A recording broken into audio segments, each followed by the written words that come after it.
Welcome to your doom. Now, I have to say it. Welcome back, everyone. Unico, Mike, and Solar. Welcome, everyone. We're back to get doomed.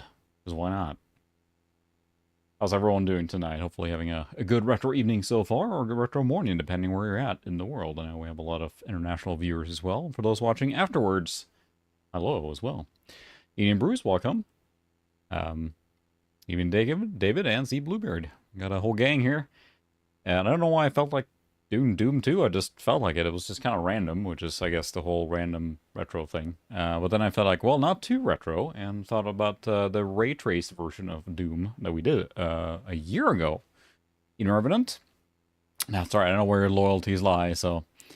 all right. XP on the P3. You know what? I think did I ever run that? I mean, clearly they could handle that. I'm just trying to think. It just struck me as a combination. I don't think I've tried XP on a P3. Oh, wow. That would be difficult with no power. You're kind of reliant on that these days, for sure. I've been in situations before where, power outages went for a few days.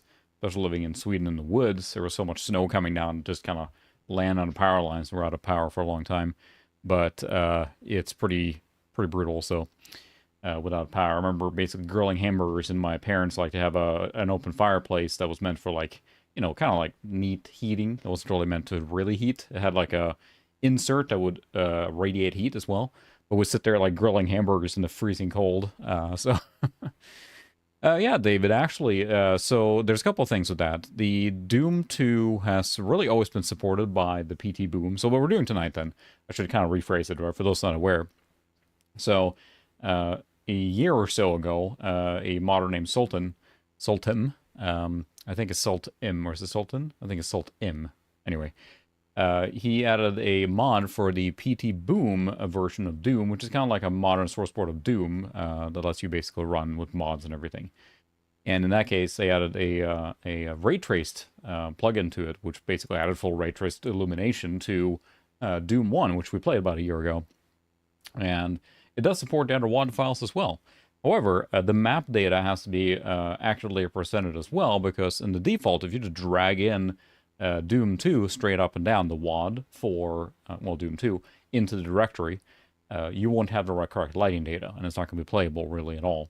So there's basically a mod to the mod, a mod to the, I don't even know what they're called this RT version of Doom, a mod per se, but anyway. You basically drag those files on top of it, and it gives you the right lighting data for the maps in Doom 2, which lets you complete all the levels without being pitch black. So that's what fixes that. So yes, you have to use the WAD file for Doom 2, and then also that extra lighting data file. That's the way I understood it anyway, and that's what I did, and it seemed to work. So it works anyway.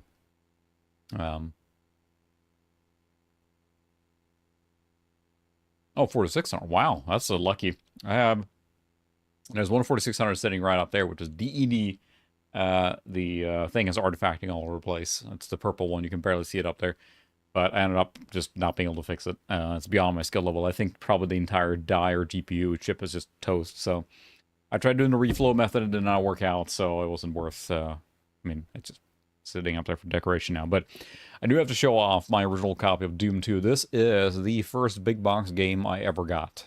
This was been Christmas of 95. Sorry, Christmas of 94. So leading into 95. And I didn't even have a computer yet. I actually just was getting a computer later that spring, and then my parents were like, oh, we can get you a game or two for Christmas so you have it ready. And one game I got from my mom that was Transport Tycoon, which I also still have, one of my favorite games of all time. And also my brother then insisted on buying Doom 2. So yeah, this is my first like real purchased PC game or purchase. So this is the original box copy then that I got Christmas of 94. And this is the UK release, if you will, by Virgin Interactive and everything. I think, yeah, for some reason during a certain time, you can't see it here. Now there's a little dot there. For a while, many years ago, I basically hung this on the wall through just thumbtacks. But I'm never getting rid of this copy. This is my original one, of course. I'm not worried about the condition per se. If I were to heck the focus is, there we go. Like, it's focused so far back. But I will show off a little bit of the Maybe I'll switch to autofocus on this one. Sorry, now we're in autofocus mode, and these Panasonic cameras have like a kind of legendarily horribly autofocus. But I want to show this. I just love the box art on this one. It is just glorious, and it, you know, yes, the Cyber Demon, but then this was drawn by, you know, another artist or whatever, and clearly, you know, the Doom Marine doesn't really look like the Doom Marine. It's a very, takes a little liberal take of the Doom formula, but still, that's a fantastic box art. It feels like a metal cover, you know, and doesn't come with a lot. It's pretty empty inside. It's just the manual and the actual CD-ROM, and of course then this is the original one. And it still smells the same way it did all those years ago. So 94 is almost, it's almost 30 years ago now, isn't it? Yes, the early 90s was 30 years ago. Think about that one for a minute. But this is actually a full color manual, which I think was not always, you know, a common thing to get back then. There was a lot of black and white manuals, but yeah, it doesn't have a glossy touch to it or anything, but it's still a pretty cool manual. But it's like, it's Doom.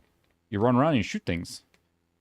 But yeah, the explanation of these here, yeah, the Cyber Demon, a missile launching skyscraper with goat legs. Enough said. That's what it says in here. The above illustrations are not drawn to scale, so yeah. Yeah, the original CD, of course. This one I've seen a lot. It's pretty funny, too, because this particular CD, then, this is the CD release. And let's see if I can show this here now on camera. Yeah, there you go. Do you see the inside track there? The inside track is just this inner part. Camera angles are difficult here. See the little ring there? That's the entire one. So it's not audio, that's the entire game. This is 15 megabytes. So that's all it's using on the CD. So the CD release was not necessarily necessary. It was just that, you know, that's what they released on. It was a big deal to have it on CD. It certainly, I think there was a floppy release of it too, right? It just took a lot of floppies. So yeah, that was it. That was 15 megabytes on a 700, you know, meg whatever CD. So I'm going to switch back to manual focus here because I'm going to see a close-up of me here as I auto manual focus. It does a lot of focus hunting when I don't have anything close by, so I tend to set it to manual focus. Anyway, for tonight then, we're going to play Doom 2 Ray Traced, like we just mentioned with the PT Boom's Sultin mod. So, really? I'm not sure I did realize that, but in this case here, it actually says on the box, a limited edition includes 3 bonus episodes from the original Doom. And I'm not sure where this on the CD that is. But of course, what I did here now is just grab the WAD and dropped it on here. That's all we need for this to play. And in this case here, we have basically just, yeah, installed the PT Boom, which again, this is like a source version of Doom, which just runs in a modern engine. It's like GZ Doom. It's basically the same thing. It's just a different version. So, and then this particular mod is only functional here. You cannot use this ray tracing plugin, or whatever you want to call it, with GZ Doom or any other modern Doom interpretation. So we literally just need the files for the PR Boom RT, the ray traced forked on the PR Boom. We need the WAD file from Doom 2 from register version. And then in this case, we need the lighting fix mod for Doom 2, because the ray traced version of this was mostly intended for Doom 1.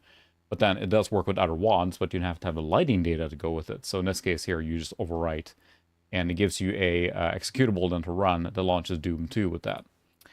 We also have the high-quality soundtrack that was basically ripped off. Oh my goodness, David, thank you so much. That's very generous. I really much appreciate it. Thank you so much. And very good number. Devil. Number of the beast. Thank you very much. The, I was going to say, the soundtrack is basically recorded off an SC55, so it's high-quality OGG files, so we get that experience. So again, this is running on a modern computer. As you see on the specs down here, this is my machine I've used before, which is the, right now it's got a 3060 Ti in it. And this is mostly like my old computer that I used to stream with and work on, but it is now the stream machine. Yes, very much so, but I very much appreciate it. It's very generous, so thank you very much. but it is then perfect for playing, because we are playing on a CRT. This is, I know the refresh rate is really better now, and the PVM is not sitting here right now for another project, but we are playing this on a CRT, which is why you're seeing it in the 4x3 in the capture, because I wanted to have the full experience, and I am playing this on a proper CRT, and it works great here doing so. But because then when you launch Doom RT here, it goes directly into the start screen for Doom, because, again, this mod was primarily made for Doom. I'm not sure what it does here now that it goes past the... Okay, it does go into Doom 2. So, as you see, we have Doom 2 full ray traced here and everything. Turn it down a little bit, but...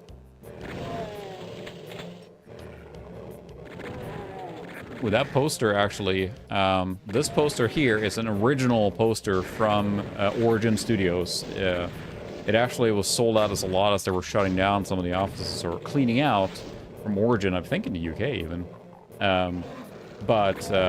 Yeah, this is an original poster from the 90s from the Origin office, so I got in on buying that, and I thought that was pretty neat to have. I'm not that good at Doom, so we're going to play on an easier difficulty. But yeah, I thought it was really... So yeah, you have a flashlight, we'll talk about it in a second here. But yeah, that opportunity came up then to buy some of the paraphernalia and stuff like that from the Origin office, and I pounced on that. It wasn't super expensive either, but it's just... I'm not going to treat it like this, like, golden thing that I can never touch or fold. It's a poster. I'm fine. I've taxed through it. I know I'm horrible saying that, but it's just neat to have that authentic feel to it. Because, of course, you can get it reprinted, but it's still pretty cool to have something from the original office, so... So, anyway, it's very dark. This game is going to be very dark, because Doom 2 is a very dark game. And you're listening to the soundtrack then, basically, the equivalent of the SD55 is recorded off an SD55. AUG files are created, put into the directory of PR Doom, whatever it's called, and it plays that. So then you have the higher sound quality. So you could go with the normal, like, MIDI emulation here too, but in this case, we're going to pretend we have an SD55. So, the thing to remember here now, the reason why it's so dark is that because it's ray traced. If there's no light source, there's no light. That's kind of the thing with this, and not all games, if they're not designed with it in mind, with ray tracing, you know, it may not work. You can't just slap ray tracing on a game without having the light source data to know where light should be, because otherwise it's pitch black. Everything doesn't just, you know, automatically emit light. But as you can see here, we get the hallway producing a lot of light, and there's no light sources over here. But to counteract that, because this game is very dark, they give you a flashlight. And we will have to use that because in some places it is so dark it's near impossible to see what's going on, right? But of course we do have the chainsaw over here. And using and also the skyscape is not... It looks interesting. Because it wasn't intended to be wrapped around. Because we have full 3D view, right? Because of the source version of this engine. And, yeah. Find some meat. I guess we should turn this on for the full experience. But in some case here now, I don't even know where to go because it's so black. So we have to use the flashlight quite a bit to see. But it does add quite a bit of feel and different experience to Doom, because I know this section of the game very well. I mean, I played this section so much, and I think many of us have. And you can also see some things that aren't perfect. You can see some hazy effects in certain transitional periods, especially on the weapons and stuff. Because although the weapons also get lit up depending on what's going on, it's not flawless. But I mean, they're shoehorning something into a game engine that was never designed for it, right? So, you need Sucro?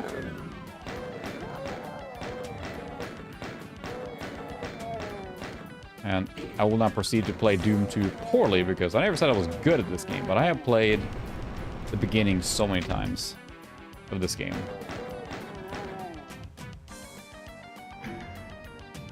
Yeah, good question. I think I'm going to turn down just a smidge more. Let's see what the volume is now. Okay. I think there are VR versions of this kind of stuff, and that's something I want to explore too. I would love to do that, but I got to figure out how I'm going to rig all that up, because I would love to do... There's a VR version of Quake, I believe. And it would be fun to do if I could do the VR headset with the green screen, put me in the game, do all the stuff, and stream that. But to figure all that out would be It would take a while, but I would love to do that sometime, where we just stream some VR games like that. Because I think there's like probably VR mods for Descent and a whole bunch of stuff. Just sit there and barf. Yeah, the Sucra, this is, I just mentioned, but this is AUG recordings of SC55 playing the Doom 2 soundtrack. So that's what you're listening to. You can just drop in. You can see here, look how the gun is like, and some, yeah, there we go. Look. You see here, it's fine, but then as soon as I go into the light here, my character model then is being lit up, and that means your entire character is glowing, right? So it's not perfect, because you're shoehorning stuff into an engine, right? So we also have some options here. We should look at those real quick, because there are some settings for ray tracing in here. Right now, we're set kind of at 900p is the render size for the window. It doesn't matter. I'm playing at 1280 by 960. Is my actual resolution that we're playing in, that you're watching in. Upscale then to fit into the 1440p view window. I'm not using the LSS because I don't need to.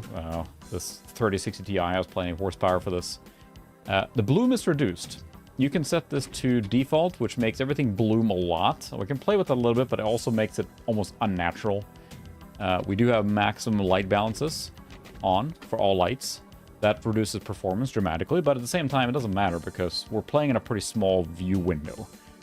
If you were to do this on a 1080p screen, then it will be harder to run. You may need a faster video card to do all of the max settings because it's taxing to do ray tracing, right? So yeah, now the bloom is on, and I'll see if we can find a spot where there is bloom. And it just gets a little over the top. Let's see if the emission on that up there. I prefer it reduced as well because it gets a little silly. We can try it later when there's something that's a lot of bloom to it. If I remember right, the key trick to playing Doom is to stand still at all times. I mean, we still have the fact that these are 2D objects, right? I believe, however, there is now a version of Doom that introduces voxel. So everything is like 3D. Gotta get the secrets. I know where the secrets are in this level. But I don't know the secrets in many of the other levels, so if I miss a secret, just shout, I guess.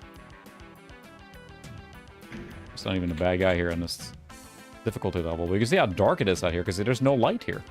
And that's the thing, is like, you know, that's why you can't just necessarily slap in ray tracing on everything and it's just going to work by default. You can see here there's a green illuminated light here, right? Because there has to be some lights placed, otherwise it just gets super dark, right? Oop, I forgot one secret. Secret is revealed. That's all the secrets, I believe.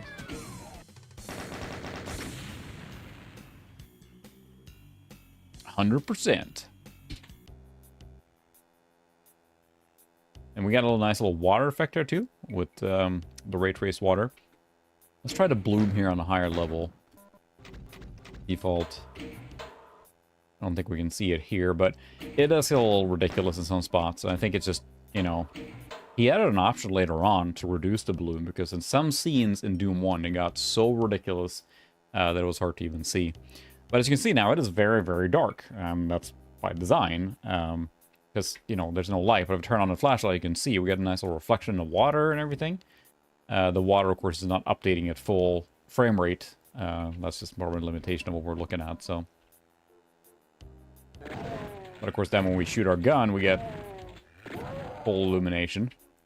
And it's a pretty cool way, especially if you have the option to play this on a CRT now. And I'm just using a standard, like, HDMI to VGA dongle. Super cheap one from Amazon for, like, 10 bucks. That works great. That was a poor shot.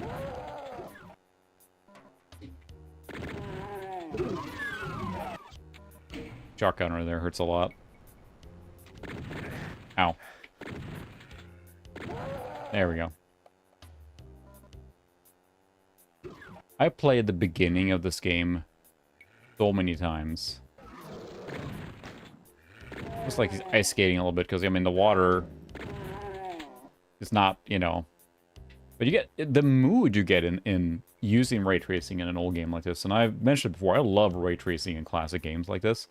Because the geometry is often pretty sharp and, like, not super complex, and I don't know, it lends itself pretty well to have these sharp defined edges and ray tracing. One game I think looks great for ray tracing is Control, because it's got that brutalist architecture, and it also lends itself very well to ray tracing because you got sharp edges and like stark contrast, and that goes a long way, I think, in making ray tracing work pretty well. When it's not trying to be photorealistic, of course, but...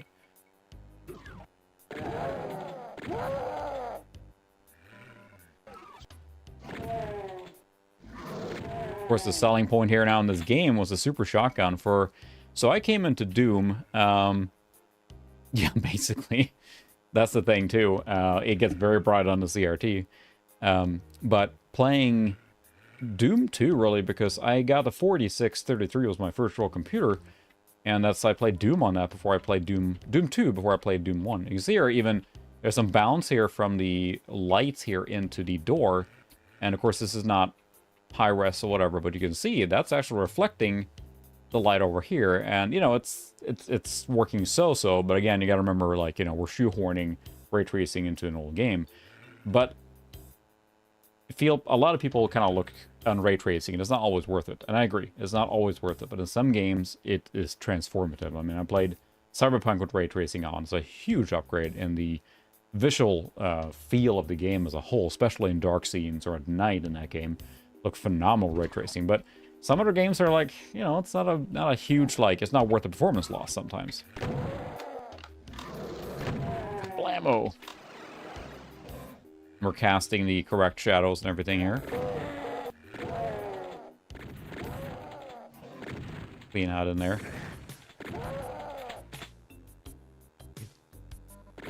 Again, we gotta get some more lights here, and some levels aren't as bad as this one, but...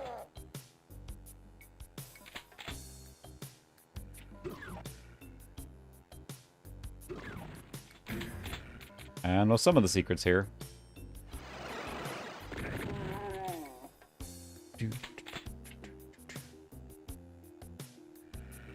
Yeah, that'd be difficult. But I would love to, like, whoops, who's shooting me? That was guy. I hit you. I'm gonna save some ammo here by not using the super shotgun.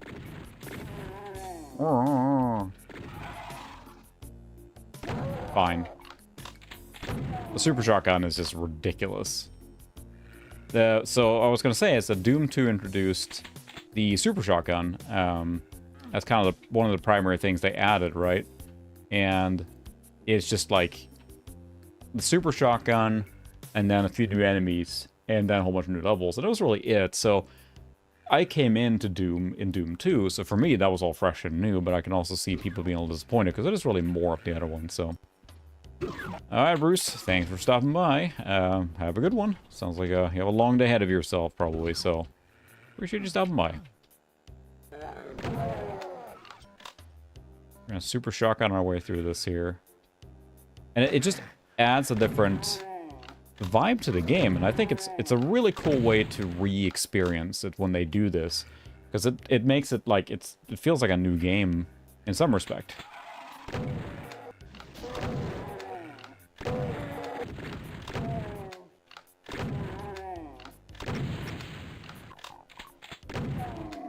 The super shotguns are really just...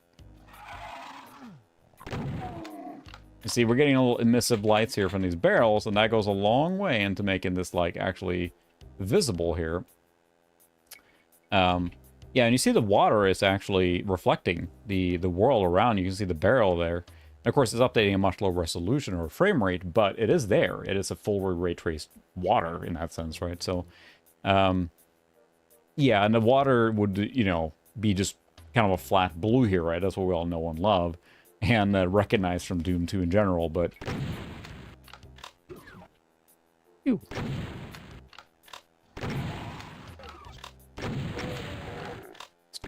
Oh, no squelch when he exploded. Again, it makes it extremely dark in some places to the point where it's a little distracting, but you gotta... And remember, like, we're in a under... like, tunnels here, right? So... I'm sure I missed secrets. I can never remember. As soon as I get into more here now, I guess I got all the secrets in this one.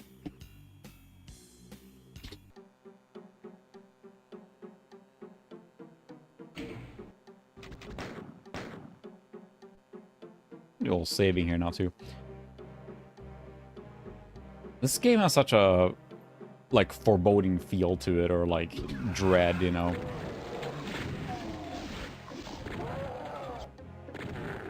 And it makes it almost like a horror game. And the thing is that I wish I could capture better.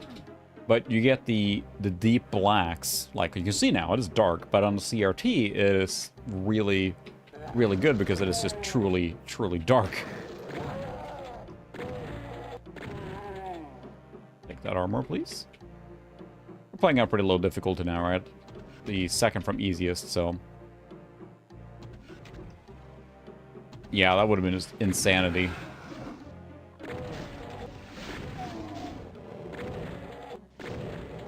Because, I mean, you think back to Doom, so Doom 2 came out in 94, right? So now Doom 1 came out in 93, and this is 94. And you think back to, like, you know, that was revolutionary as far as the speed goes and all that stuff, right? But then you look at this here now. You can see that jerk down there with the...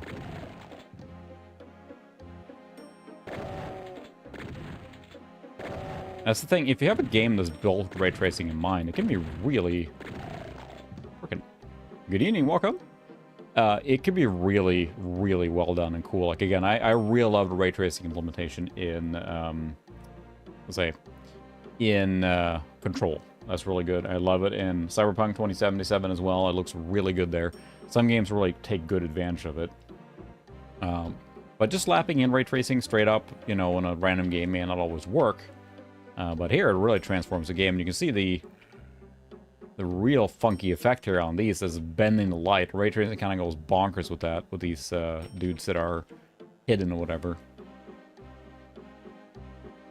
Yeah, I'm not sure if it does. That's a good question.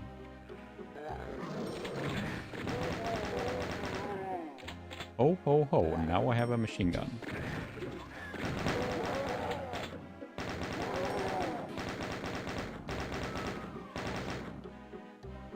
So I played Doom 2 way more than I played Doom 1. Because that's the one I had, and that's the one I always installed. So my 33, it ran pretty poorly. But then I got my Pentium 100, and it ran a lot better. And that's what I probably played the most out of it. Okay, I've lost my mouse. It's weird.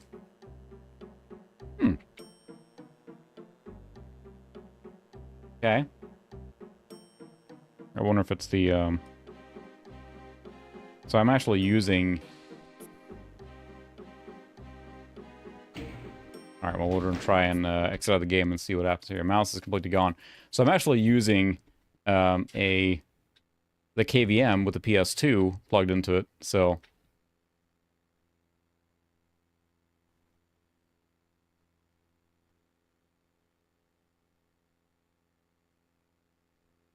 I guess we're gonna restart. It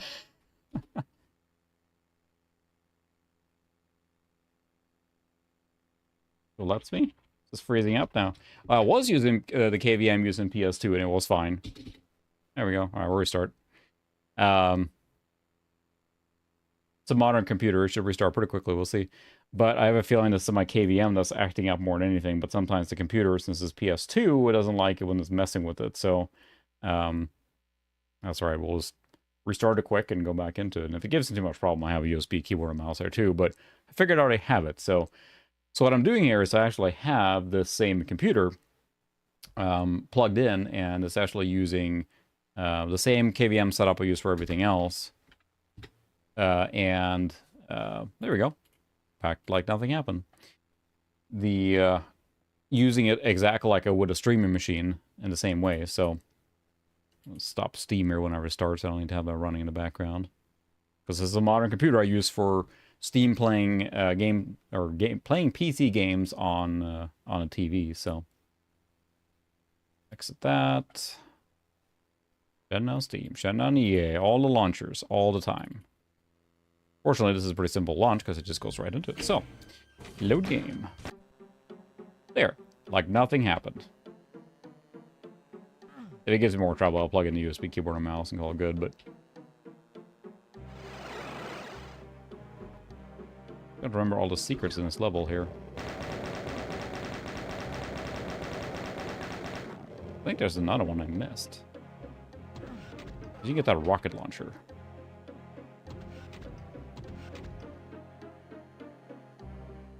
That's right, you have to teleport down or jump into that water thing there, right? Can you get in there? I cannot remember.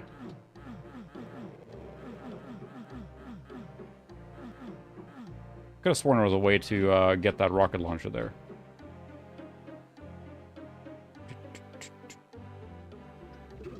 Or is that just here? Oh, yeah. Never mind. Got the rocket launcher. Problem solved. A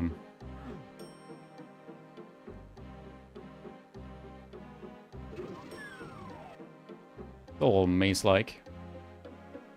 But this is where, you know, the game wasn't really designed for, you know, ray tracing in mind to begin with, right? So you do get that challenge of having the lighting design. It kind of like has to be hand touch. You can see your own shadow here, right? When the teleporter was giving me that light as I was coming through it. Grr, grr.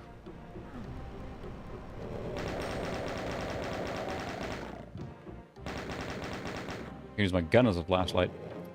Yeah, that's great. That's awesome because the 4600 is a fantastic card. So having that for quote-unquote free is great. Top dog from NVIDIA at the time, right? So we have some emissive lights here from these little power-ups too.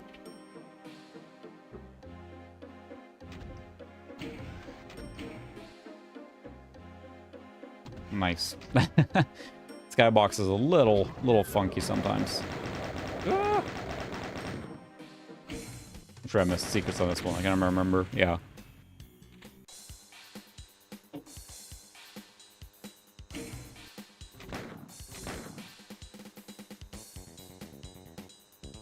The music is a little bit of a mixture in this one.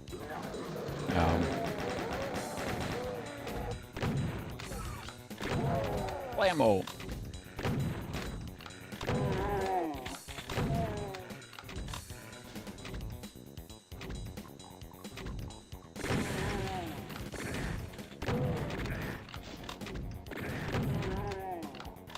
See about here, because it is so dark in some of these areas. I'm gonna have to turn up the brightness or something.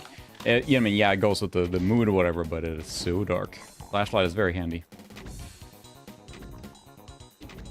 At least, Doom guy here can hold a flashlight and a gun at the same time. Point. Oops, that was not intended. Oh. Forgot I fell down and just insta-died. At least it spawned me right back. Although I lost all my stuff, so I'm not gonna do that.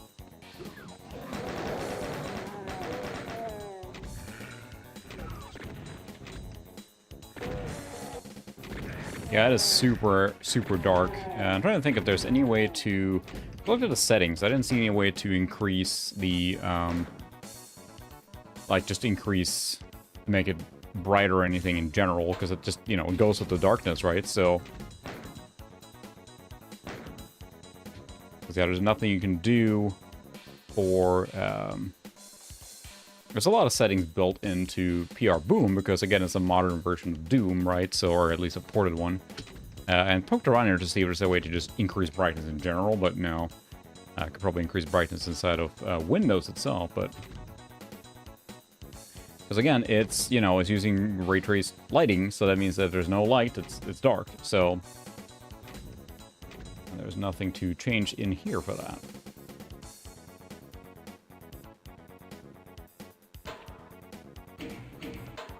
And I think that, to me at least, using the game with Doom 1, maybe that there will be better versions of the mod here for the lighting for Doom 2. It's a little bare bones still, perhaps, so... As you get to these areas here, again, when there's no actual light, although we got to see our shadow there.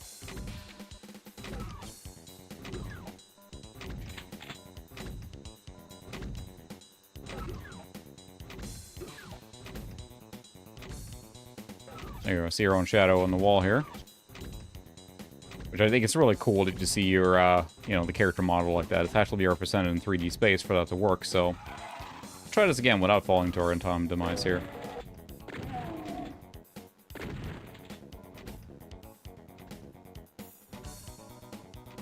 Oh, that's right, I forgot to flip the switch before going here. I played this 100 times, but I can never remember. There's so many secrets crammed into these games, but...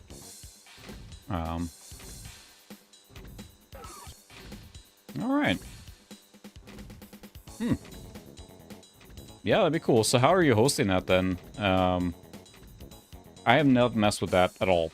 Personally, like, as far as, like, running... Are you playing Unreal Tournament then on a, like using the modern version, or just connecting to a server that way, or how are you doing the server components? I assume it's not running on actual retro hardware, or is it? Or how are you doing the, like, fill me in on the gaps? Because it would be really fun to do that at some point, and it's mostly just one of those things, like, I would love to do it. Find the time to do it is the challenging aspect, of course, with life and everything. But it'd be awesome to do, like, a night where we just play something like, yeah, Unreal Tournament or something. Yeah, it's... I mean, I love having Epper cards, of course, in everything. Kind of my jam.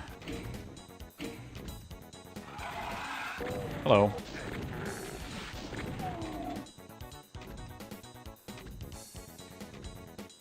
Run with the flashlight on, I guess we can see some... Oh, there we go. So the mouse bugged out there again. It did not. Set me up. Picked up the red key card. A secret is revealed.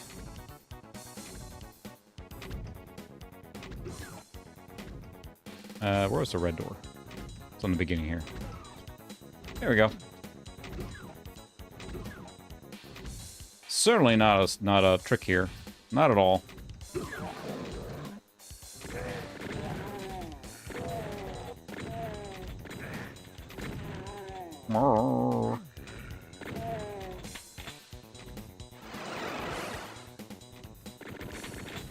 Hey, it's one of those freaking... Hate those guys, because they're hit scanners. They always hit, so...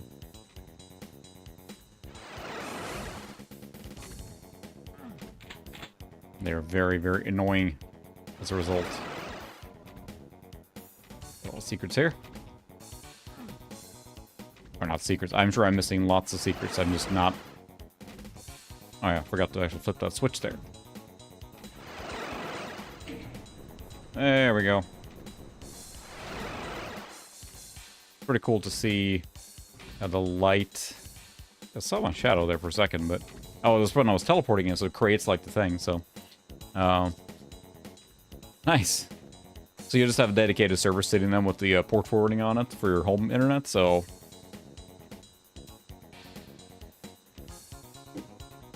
That's a pretty cool way to do it. I'm not surprised there's like a monster right there. It's kind of expected. The waste tunnels. Oh, yeah, I got a notification that my YouTube channel has a live thing going on right now. Oh.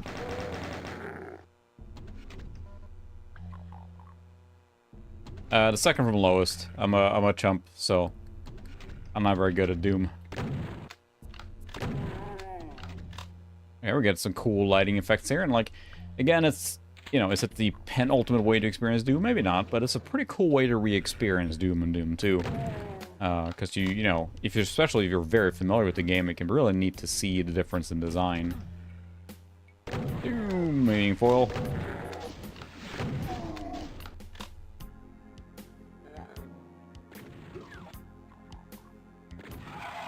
It's a cool way to, again, if you're very familiar with it, it's a very neat way to re-experience it. Awesome. So would that actually, like, forgive my noobness on this here, but now supercharged. It's supercharged. Is that playing expecting a modern connection then from a modern machine, or is it like actually answering on for a retro machine to, if a retro machine were to connect to it, like would it actually work?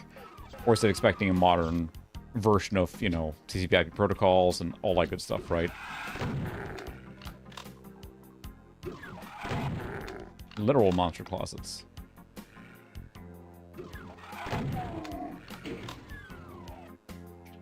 Ooh.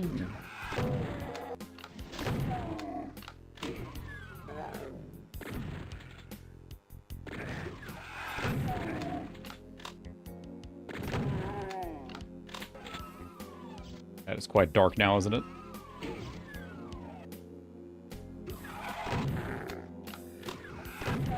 Blammo. Okay, cool. Yeah, that's that. I mean, that's the thing. Any, you know, any machine more than 95 and forwards can have the TCP/IP4 installed by default, right? So, and you can install it into Windows 3.11 if you're so inclined, but and even DOS, I think that might be a little pushing a little far, but.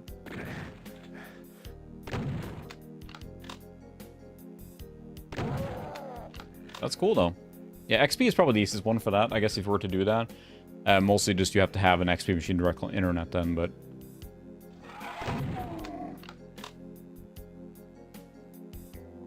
A cool reflection there.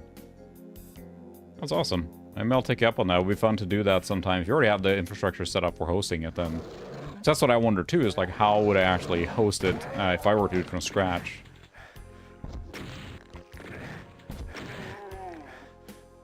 Problem solved. We now return to flashlight game. Oh, those jerks.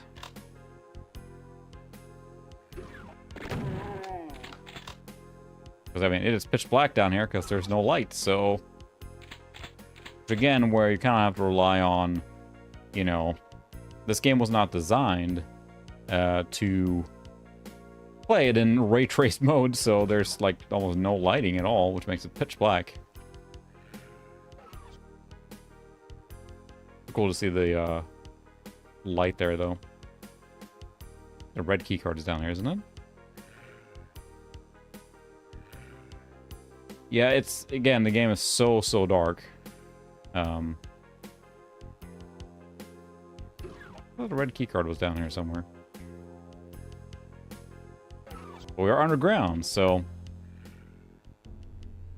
if it's too dark, I guess we can either turn off the ray tracing for a while just to get out of the frickin' stuff here. But yeah, it does look cool, but again, it's pitch black.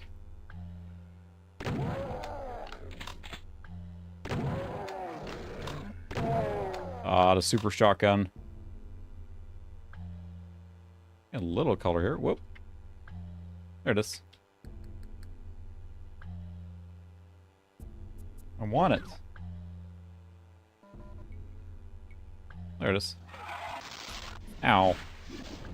That sound is still awful. Those guys are jerks. That's right, so now we're down here again. In dark mazes. Of course, we have the cool mini-map here that you can kind of play the game on.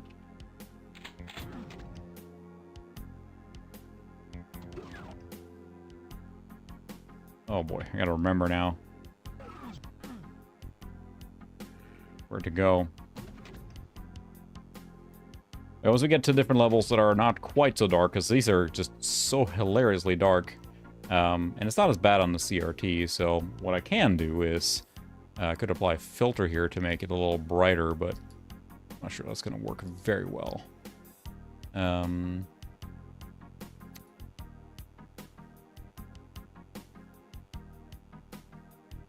Can I increase the gamma a little bit to make it a little bit less crazy? You can see a little more. Alright, that might help a little bit. That's just a filtered OBS that I threw on, because the CRT is actually not as dark as what you're seeing on the capture, so... Game Pass is a really good deal. It's, you know... We have the PlayStation Extra and the Game Pass for PC in the family, and it's just something we use a lot, so...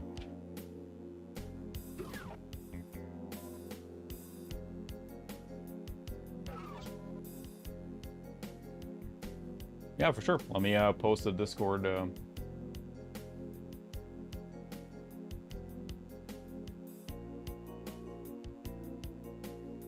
you're not in it, you're more than welcome to join it. So, it would be cool to organize. I think it's one of those things where we just need to set a time, and that's the problem is with the schedule and everything. Is, you know, kids and family stuff or whatever, but probably just set a Saturday or something and rig it up. And if nothing else, even if it doesn't work out or doesn't connect, or we can just spend like one night troubleshooting and connecting or whatever, and then play as needed. And it can be fun just to do that kind of stuff. I, of course, just enjoy the troubleshooting aspects of it too. That's kind of my thing.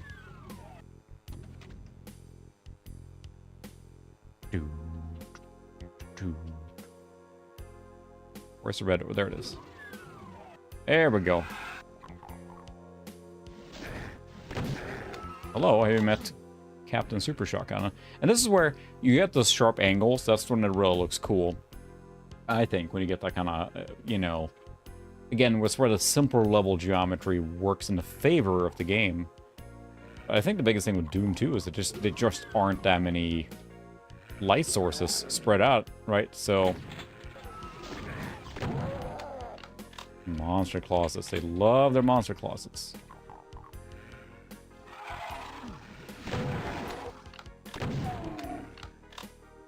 Super shotgun. So great.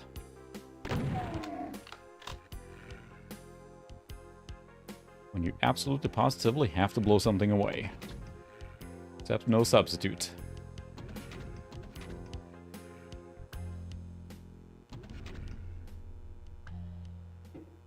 Huh.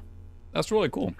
That's awesome, because I feel XP is probably the best, like, if you just want to take, like, a machine and just play those kind of old games, an XP machine can be really useful, because a lot of those earlier, not earlier, but at least the late 90s and early 2000s FPS titles usually run really great on XP, or there's version patches for them for XP, and you can get a really powerful machine.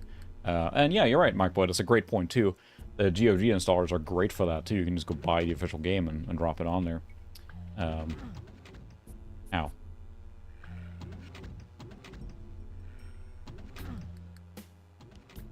So where's the blue door now? I see you over there.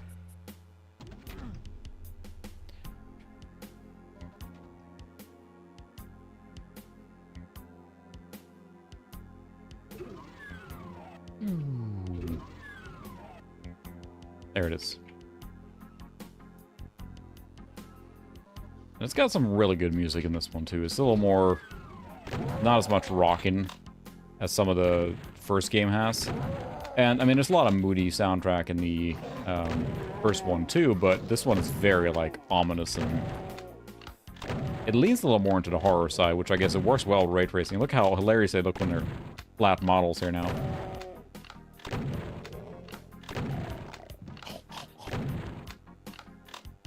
Fine, we'll just...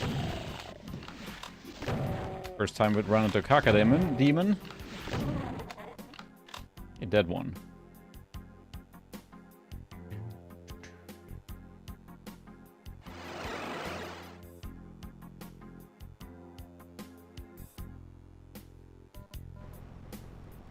There's no, like, doo-doo when I pick up the key card. It's a little weird.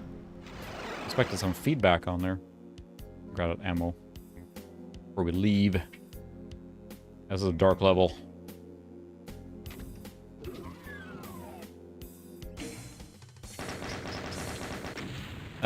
Yeah, it's really cool that GOG did that, and I think that increases. I mean, I end up buying quite a few games that we stream on there because it's you can just you can take the installer and drag it right over, and it's XP or newer. It just kind of runs, and it's a great way to get the games legitimately and also often easy. Like, here's an actual game and it just works. So that's where the no DRM stuff is really cool. The Crusher. The Crushinator. Who said that?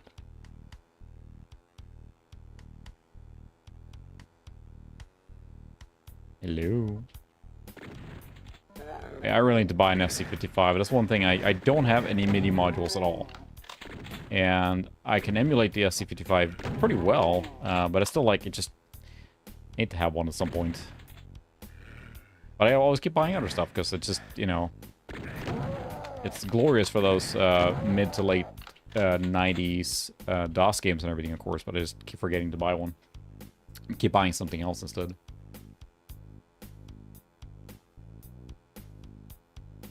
Ooh, that's right. The Yamaha ones are cool too, the XG and all those. I feel like, Indian Bread, welcome.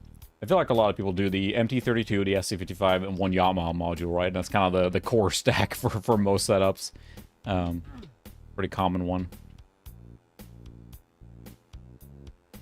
But at least from starting, feels like for those general MIDI stuff, especially since I do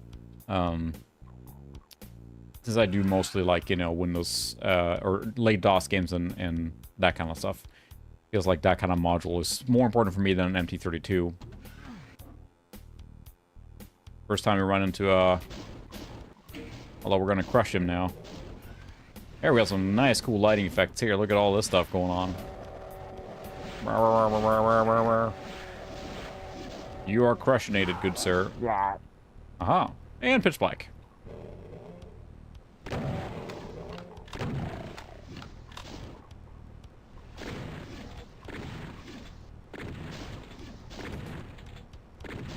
So, the thing here is that the engine still...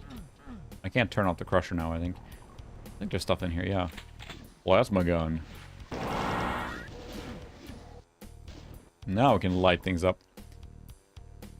It still relies on hit scanning, since in the original Doom you can't look up and down, right? It still relies on you kind of like just kind of looking around, or it's automatically shooting.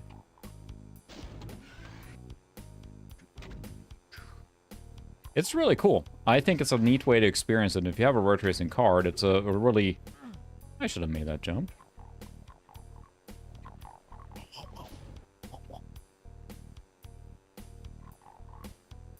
And you see, like, in this case here, we talked about it earlier, Brett, but it's like, the thing here now, the reason why it's so flippin' dark is because there's no light sources, right? But you see here now, as we're producing light sources, it does it. So it is, you know, quote-unquote realistically lit. Doesn't make that it's, you know, perfect for gaming in all cases, because, you know, it's so insanely dark. But it is, you know, quote-unquote accurate. Technically correct. The best kind of correct.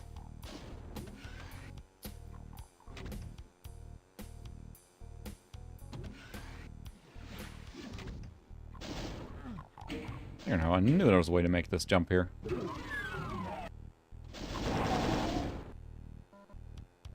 I'm not going to waste that now. Not when we have a super shotgun available. Yeah, if you run this... True power play would be... Look at the lighting as he's walking around in there. Casting a shadow, it's really cool. If I could hit him... The true power play for this one would be to play it completely without using, Oh, did that actually... Ow, I have to do that again. Ow. It's fine.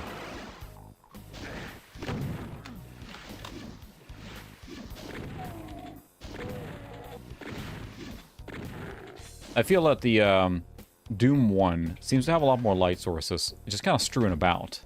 Maybe because of the military base setting or whatever, but it helps a lot, I think. At least...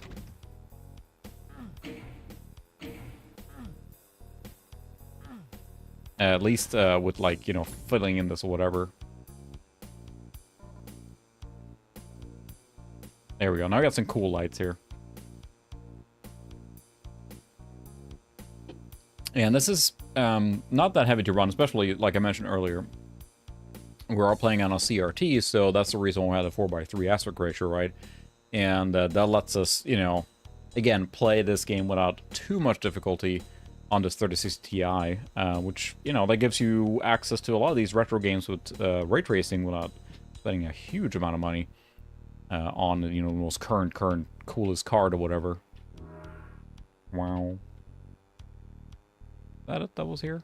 I guess the blue card is in the beginning. It's just an extra. A supercharged.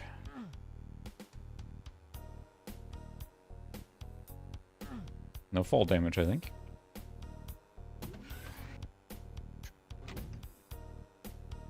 But yeah, it's very dark, and we already increased gamma a bit too.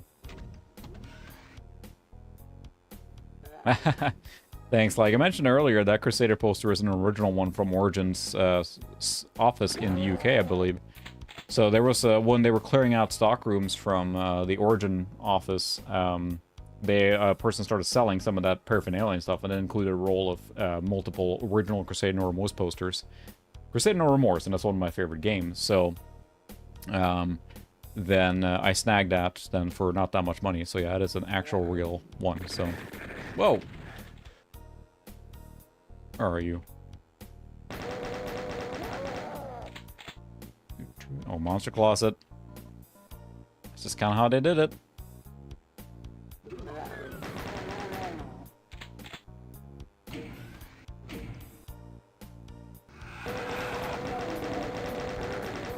Hello. Room service.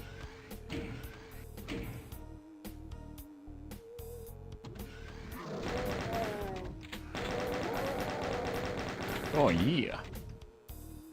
I don't know, it just adds a really cool flavor to the game, and it's a neat way to re-experience it. One I would like to try as well, which I kicked around the idea too, was the voxel version of Doom 2 now. Or at least Doom 1, where they add, like, actual 3D voxels into, for all the objects or whatever. And that makes it more 3D-like, right? Because all the characters and enemies you see are flat. They're just rotating with you, so, in the original game.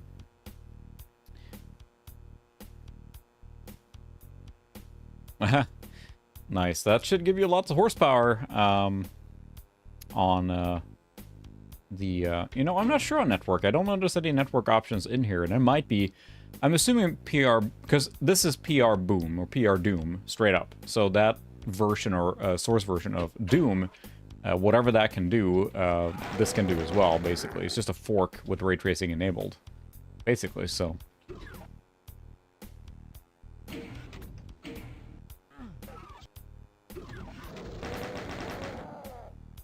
Whoa.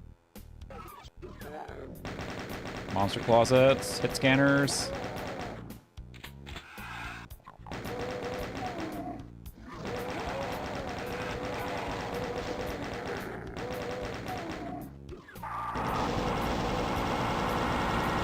Oh no. Good thing I had the saved some plasma. Plasma? Oh, I literally almost fell in the lava there. Just gonna do that. It looks a lot cooler once you have some light sources, right? This is where it really starts shining. You know, compared to not having light. And that's the thing that... What is so important that the light sources are placed in a way that makes sense in a ray trace game. It's not a matter of just enabling and walking away, right? I know there's some reshade stuff and things like that kind of force in ray tracing.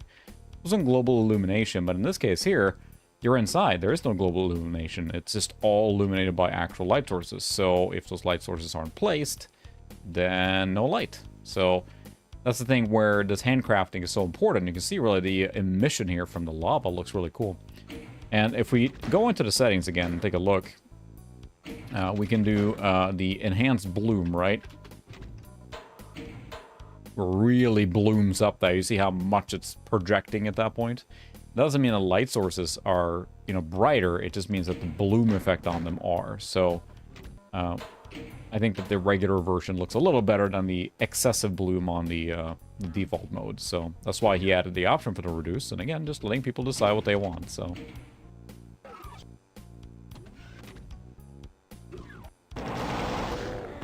I see you, but I don't want to waste my plasma. Not when there's super shotgunning to be had.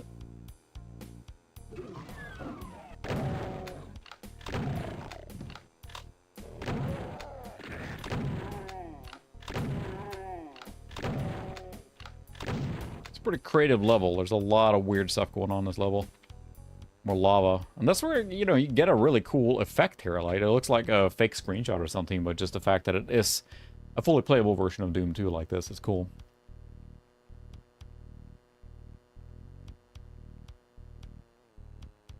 There we go.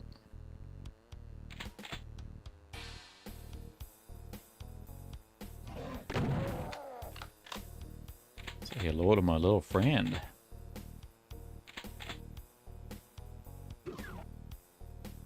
So I tend to play FPS games like this in very jerky manner because I kind of like moving around it. And you can see our little artifact here too. Look at the edge here because it is illuminated the side, right? Because of the lava or the stuff. So then I'm assuming what's happening, it's illuminating all the way up to the edge of the texture there, or the geometry, right? And it's just kind of lighting through. So it's not flawless, but again, it's just, you know, injected into the world. So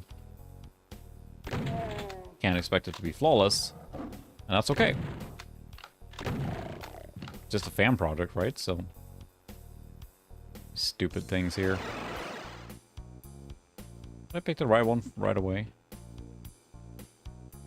So many portals here. You gotta find the right one. Everyone likes a portal maze, right?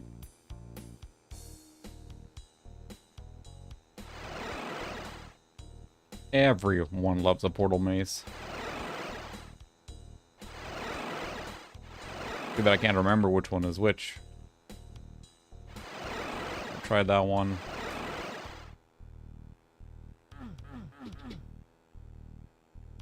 Oh boy, you asking me or someone else? Because for GPU, I mean, anything will work for GPU. For a network card, I mean, heck, I have the, I mean, I use Intel NICs usually, or Intel NICs, whatever I can get my hands on. So like if one doesn't work, you can usually buy them in bundles on eBay, right? I'll buy like 5 or 6 of them and usually they work. Realtek NICs, not Realtek, yeah, Realtek NICs, I don't remember now. Pretty much anything, any PCI NIC, it seems like, you know, I've had pretty good luck with most of those cards working fine for me.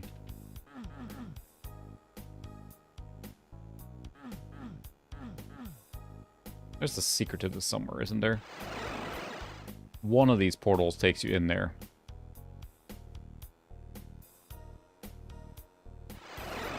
Not that one. I feel like I'm gonna give myself here. There we go, that did it.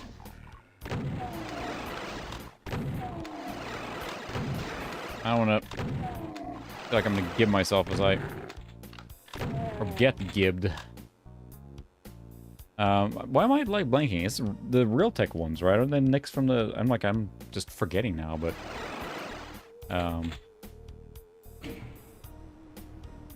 what am I thinking of? I don't know why I'm blanking on that right now. What's the most common, like... 3Com. The 3Com network cards.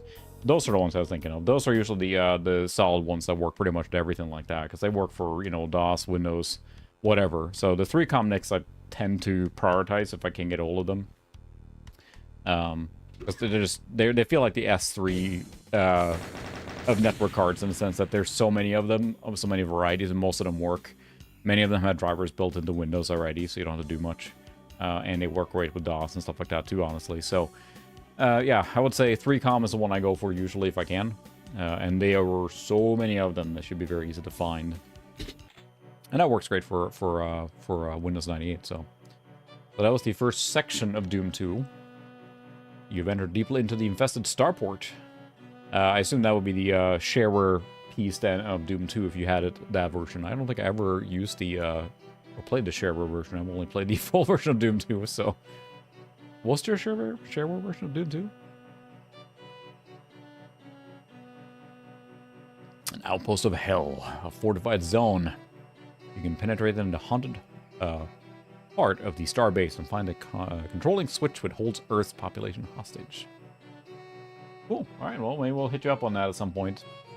Maybe I'll try and, like, I'll post it in Discord, but I might just set a date or something, and we can just try it out. Not be a huge event for everyone that's all there or whatever. Hello.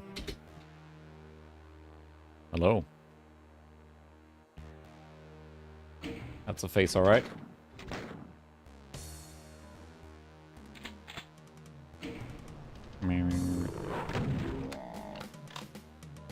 Oh, that's right. This is the boss level.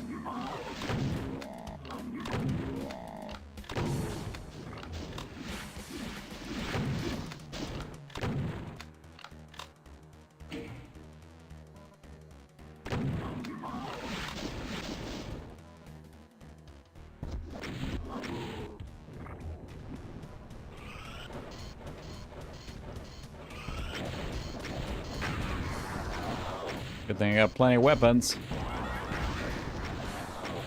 I love that you can see the missiles. It's censoring that? Where is the last guy? I believe the Arachnotron, the big one as well, is the...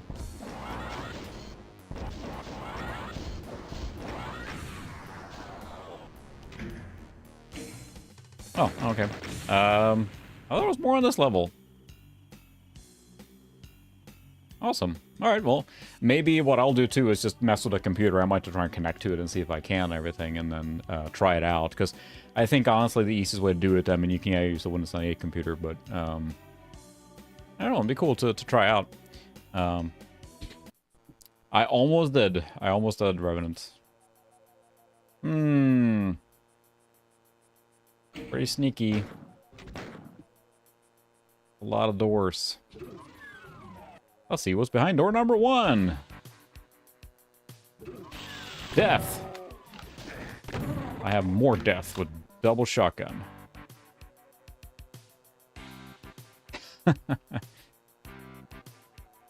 Yeah, I need a real MIDI module at some point here. Oh yeah, that's right. This is a fun room. Invulnerable.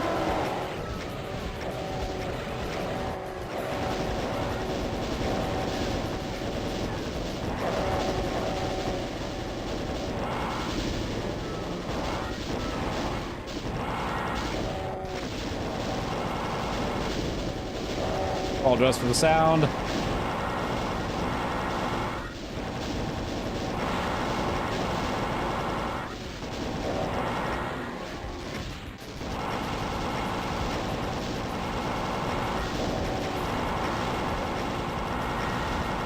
Ah, you demon! Nice finisher there. Whew! Sorry, I got real loud there for a second. Oh my goodness. Yeah, this is not a super fun level, unfortunately, so... Yeah, that's true. I actually use what was I say? I was going to think about a MIDI module. Maybe I'm misthinking it here, but... I don't think you get hurt by walking on here, but...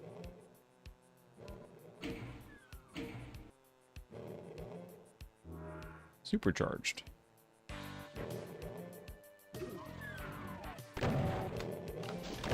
Yeah, the enemies, I think, is like a difficulty spike here.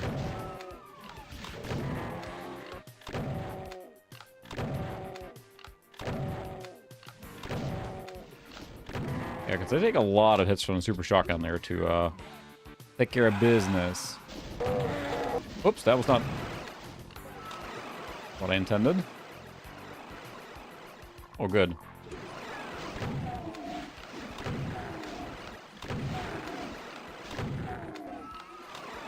Well, I used to fight this way.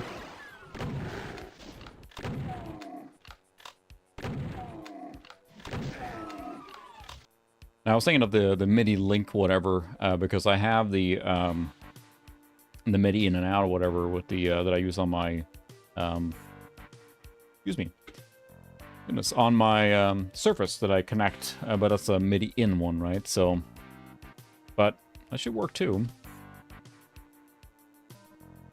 And I think it's just a cheaper one I got from, because I actually had a real one, a Yamaha one, but my wife's using that for composing and stuff.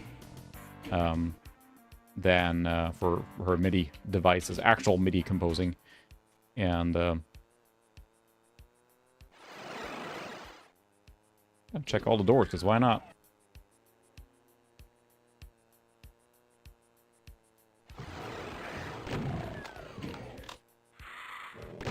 This is such a cheap level.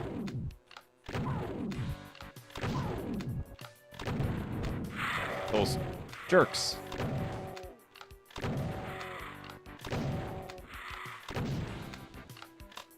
Eat those things. That's lava down there, isn't there? Yep.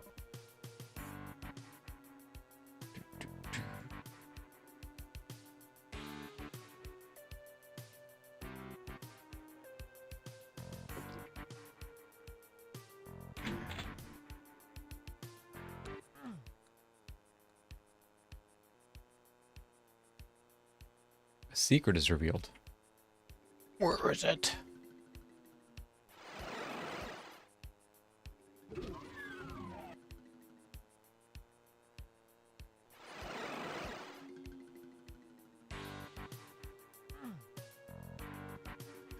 The teleporter up there.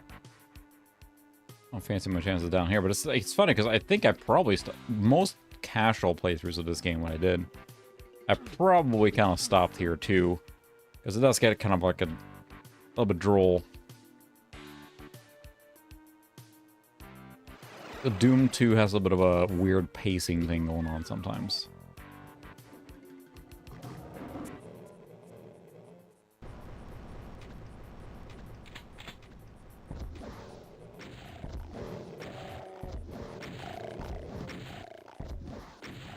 Walked right into it.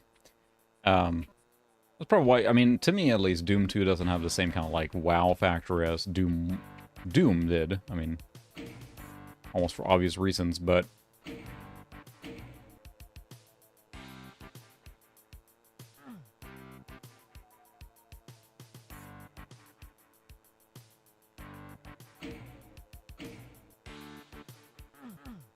remember.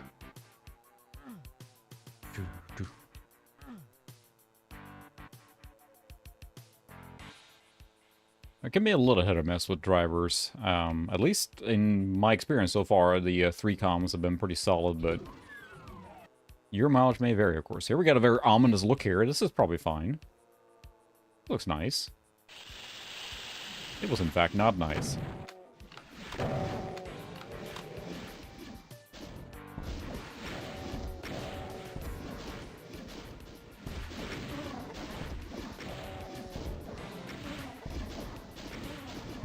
Try not to blow myself up here. There we go. 2 rockets. Yeah, the intel ones definitely. I have noticed that too. So the 3 comms, at least in my experience, have been flawless with that kind of stuff. But yeah, I've noticed that too. Some of those cards can be a little finicky with drivers. But at least once you have the drivers, they do work just fine. So, but that's, in my experience, the 3 comm ones were so prolific. I mean, it was everywhere. At least the times I've run it, they've all just kind of worked, especially in 95 and 98, really, or 95B, and in 98 above all. You just plop in a 3-comm network card, and it just detected almost immediately, especially in XP.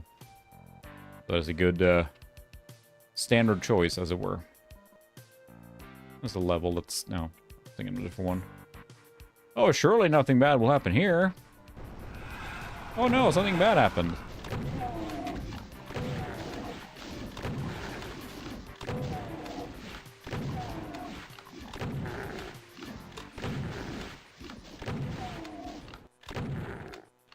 Super shotgun.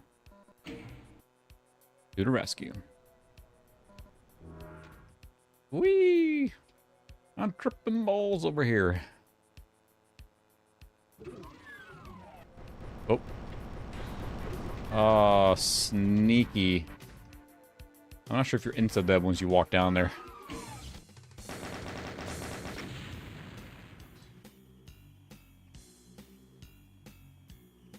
Yeah, that's true. They're old. I mean, that's the thing. It's like, I think that if you buy a 3-comm card, they feel like they're mostly manufactured, at least those PCI 3-comm network cards, they're mostly manufactured from, like, you know, feels like 95 to 99 almost. I love the music on this one. There's good music on this stage, but I believe the stage is also very annoying.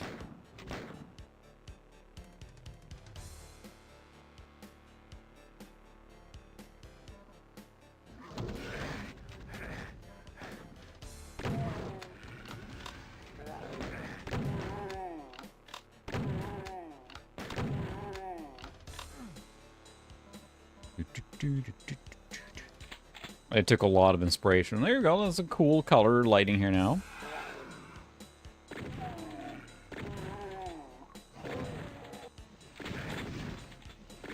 That's where, like, you know, they actually were hiding in the shadows there. Then it becomes a pretty effective tool here for the game.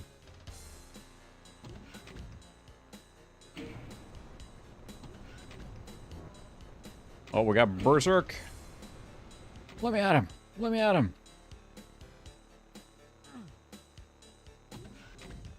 Oh, I wasted this now. There's no one here to punch. Let me have someone to punch.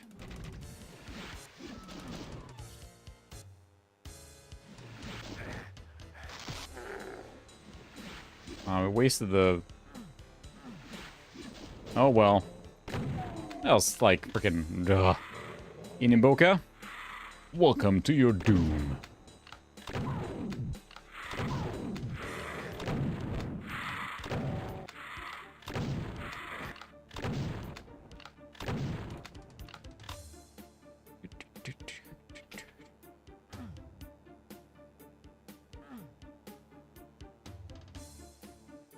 Got a nice little blue light there. Although I'm not... There's a door.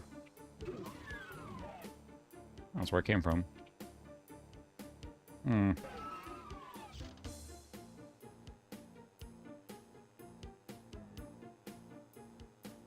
It's weird, it's like this one texture piece here, and it's like I just don't remember now. It's been so long.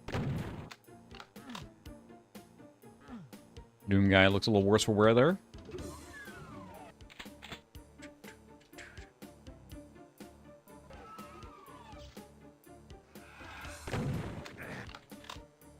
Hit scan enemies.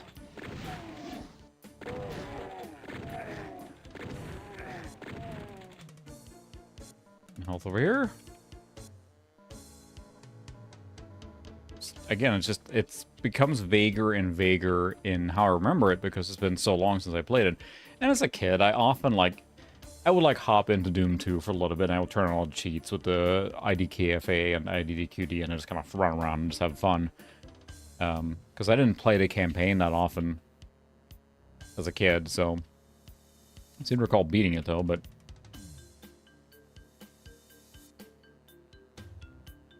I think there's just insta-death walking down there.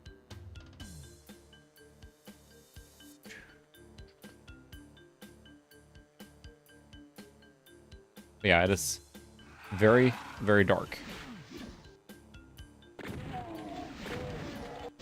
Oh, there's another monster closet here. What a surprise. Berserk.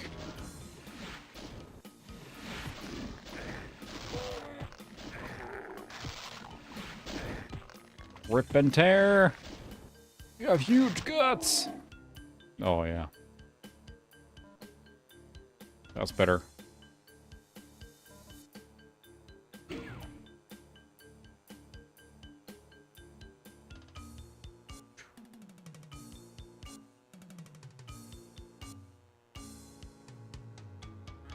Have I pressed all the switches now?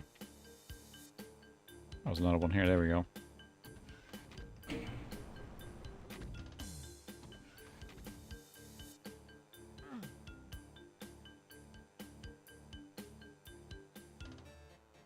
Did that open just one time? Ah, there we go. I will take that up there too.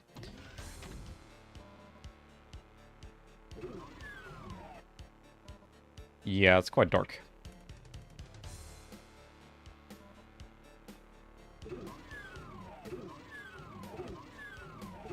I have a bad feeling about this one.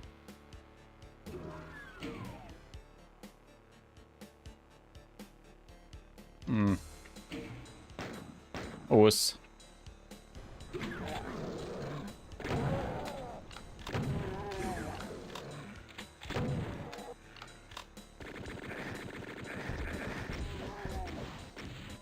Hit scan.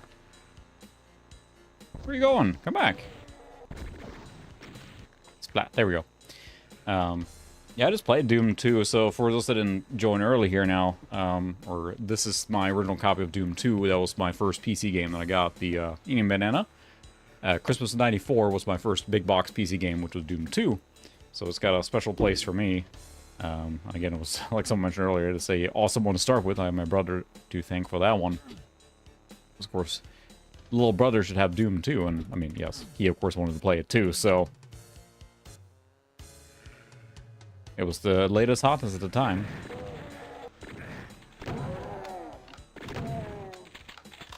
We're playing on pretty low difficulty. This is the second to lowest difficulty, so...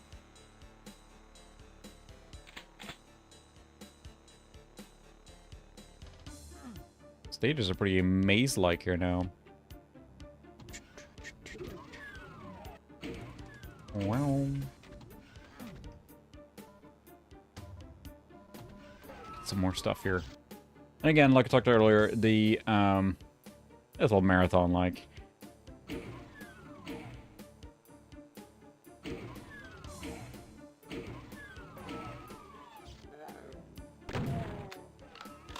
Super shotgun. Again, it's so important that the lighting is placed, you know, in a good way when it comes to ray tracing. Otherwise, it just... Ow, point-blank shotgun there.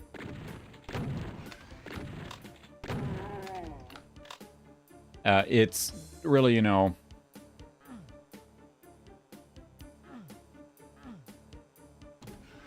Oh, Pete's sake.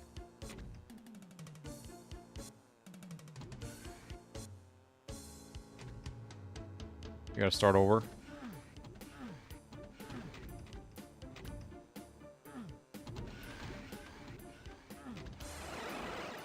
They meant to do that, but that's fine.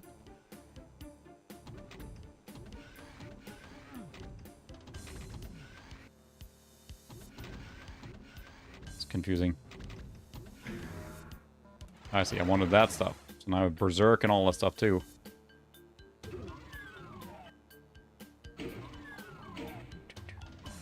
Oh, that's... I was gonna jump down there and smack those guys, but I can't do that. I can run over here, though. Rip and tear.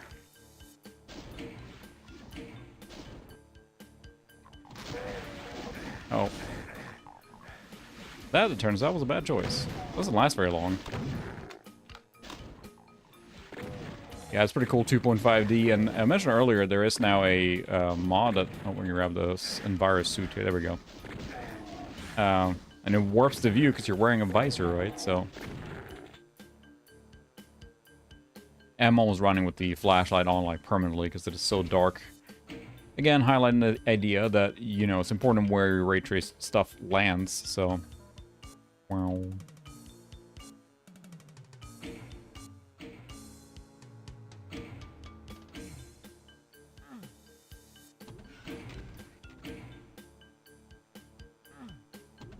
We're back now with the yellow. Did we go on this side? Yeah, I did. Okay, so I haven't gone to the middle here now. Boy, this thing is making it...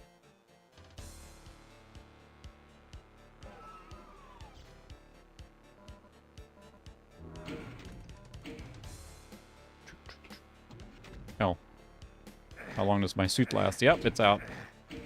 It's fine. Doom guys, just a little burning sensation in your feet. It's fine. Like, light sources have to be placed pretty carefully in games that support ray tracing, because otherwise they can just not look great. And I think that this implementation here is a little... You know, I think you pretty much have to force in some extra lights to make it not so dark, because it is quite dark, as we've seen. We have the yellow key now. Where do I need to go? This is a very maze-like level. That's right, it's there. Everything's hurting you in this place.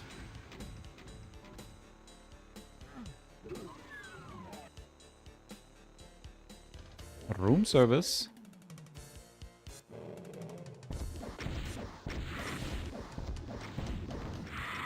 Not in the mood for you.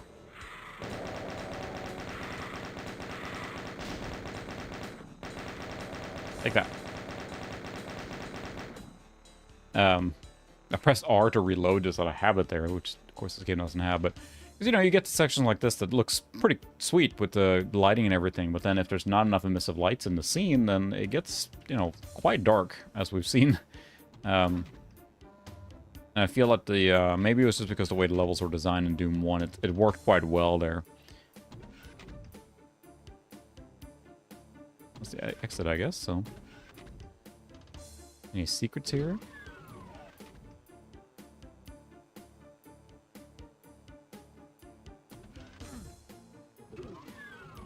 Yeah, forget this level. We're done with this level. Whee! Yeah, I found a secret at least.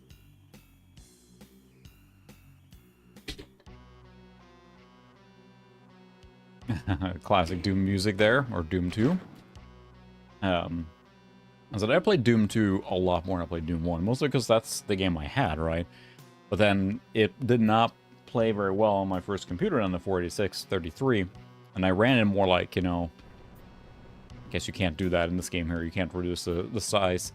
But on a 33SX, Doom does not run, I mean, it's playable, don't get me wrong, but you definitely have to shrink it down. And it ran better in the low-quality mode. And if you play Doom on low-quality mode, it's almost hilariously low-quality. It's very difficult to see what's going on. Compared to the standard, quote-unquote, standard resolution mode. Still a playable way to do it, but, yeah. And here's where you get a little bugs. So what you're seeing here, this is a, you know, a ray tracing pointer. This is a point where the rays are coming from, right? Or it's not, you know, reflecting correctly because it's not correctly displayed. And that's a bug in the rendering here of this. And you can see why, again, ray tracing is not perfect. It's a fan mod, right? So, Transport Tycoon Deluxe, or Transport Tycoon, it ran very well. I played that a lot on that machine. That's probably the one I played most on that machine that ran well. A lot of the you know, 2D Doom, or a lot of DOS titles ran fine on it. It's just, you know, anything demanding, Duke 3D, that kind of stuff. But, like in many cases, when that's the computer you had, that's what you had to make do with, right? I could see someone shooting me from behind there, because I could see my own shadow.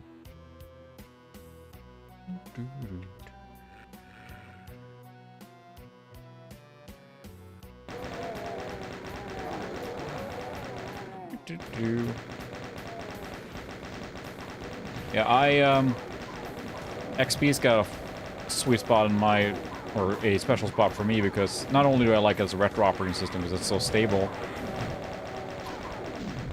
Die. I administered it too, working in IT. So when I was in college, I trained on 2000, although XP was already out at the time. So much of my early IT career was managing and maintaining XP machines with the different service packs and all that stuff and troubleshooting and whatnot. So I spent a lot of my early career just supporting Windows XP, basically. Splat.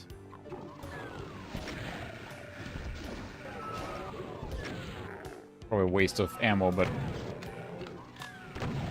just tired of their BS. Blammo.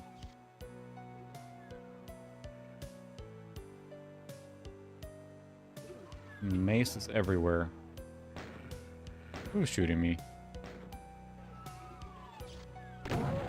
You were, but...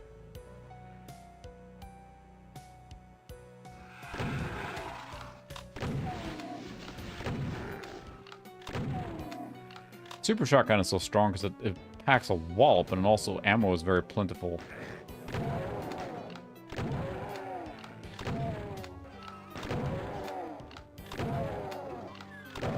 I don't even know where to go yet, there's just so many enemies here.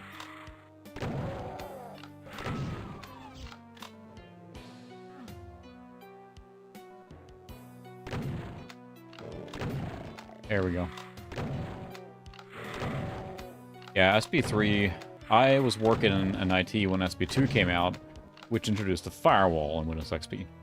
And that was fun, because in the beginning, when it enabled, we ended up having to, like, not install it on a lot of machines, because before it was kind of, like, fine-tuned, and group policies were applied. And for those unfamiliar, group policies in Windows, it's the server side of things, where you basically tell the computers how they should be configured, right? And before the we had the service policies defined for these firewalls. Literally every time it enabled, it just broke everything. Every application we had, because the firewall blocked it all, which was, you know, by design, obviously, but you got to test and tweak that stuff, and we had some fun times with that. The great SP firewall wars, as it were. Because nothing's as secure like individual firewalls on the machines, so in a corporate network. Ugh.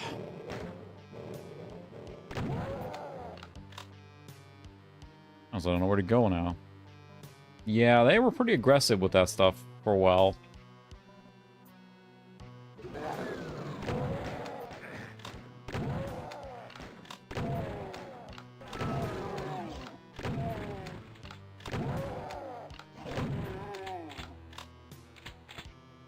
Nice. This double shotgun is doing double duty here now. Pun absolutely intended.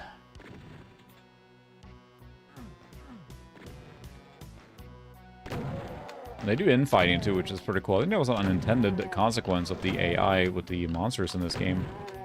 In Doom 1, they would just start firing at each other. I think they were just, you know, making the game. Oh, it's punching time.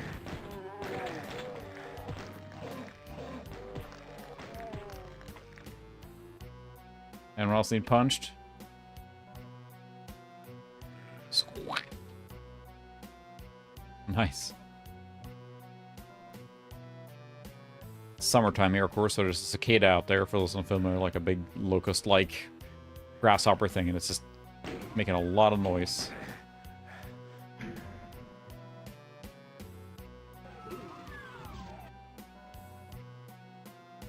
Double secret. Uh-oh.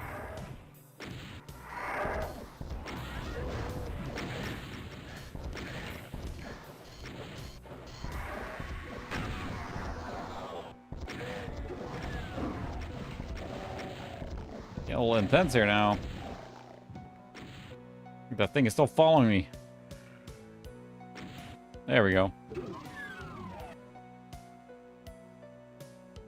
Just to give you a maneuvering room here, but some health would be nice. Monster closet.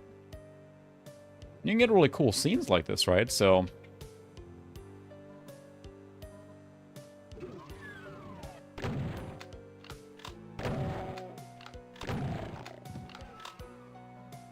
Oh, whoa, whoa, whoa. Been there, done that. Blue keycard. Now, is that over here? Doo-doo-doo. That's the yellow one. Oh, I heard that.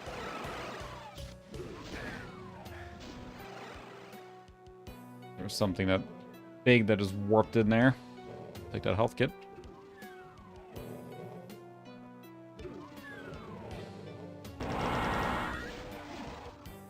I don't want to waste plasma on these guys.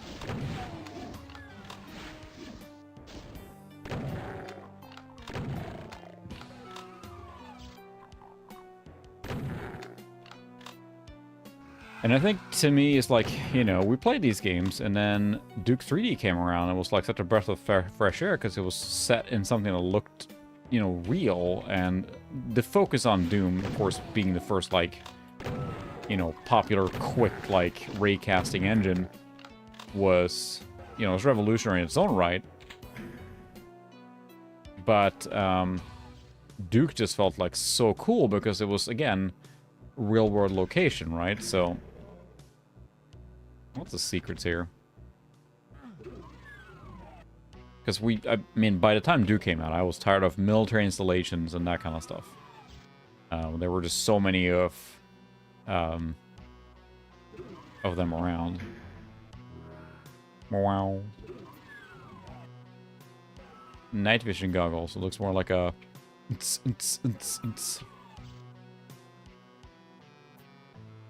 Whee!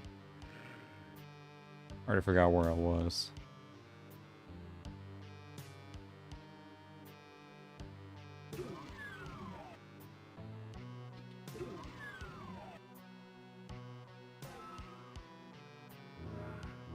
Invisible and night vision goggles. So just throwing power-ups at me now. It's a little concerning. Hmm.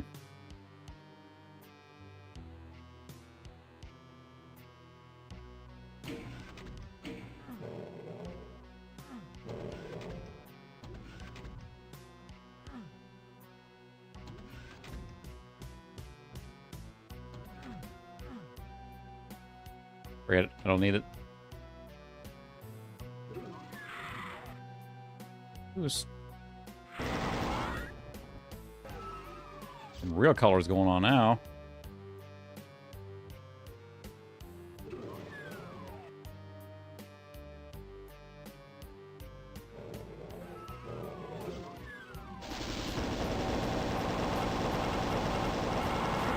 You are dead.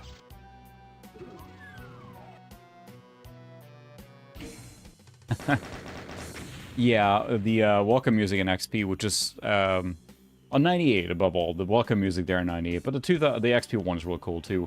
When that works, you're right on the first try. It's pretty fantastic. It's great. Circle of Death. There we go. This is the level you see during the demo play here in the beginning of the game.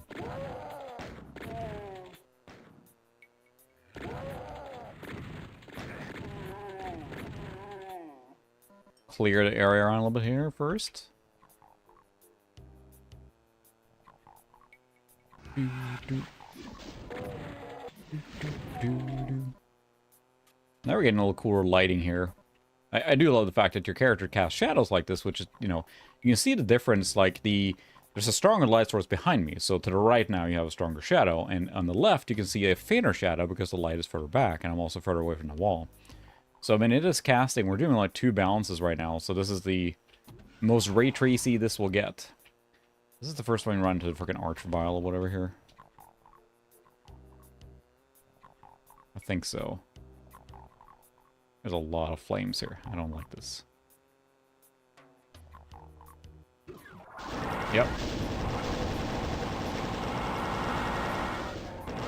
Good thing I have my plasma. There looks really cool with everything, so. Jiggle physics? Sure. It is a little like, you see that in like, I mean, we all see in the games, where it's just excessive jiggling going on. It's like, A, that doesn't really happen in real life, and then B, really, it's like, that's where the physics engine horsepower should be spent.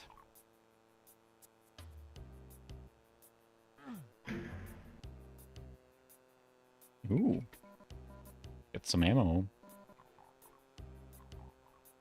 I think I just gibbed someone. Sweet.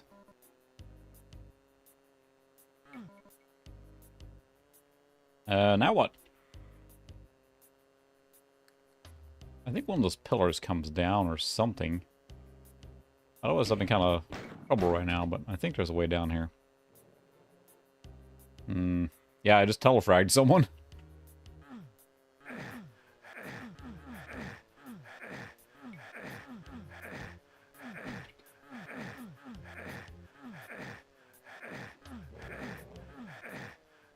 Oh, there's a... I thought I saw a switch there, but...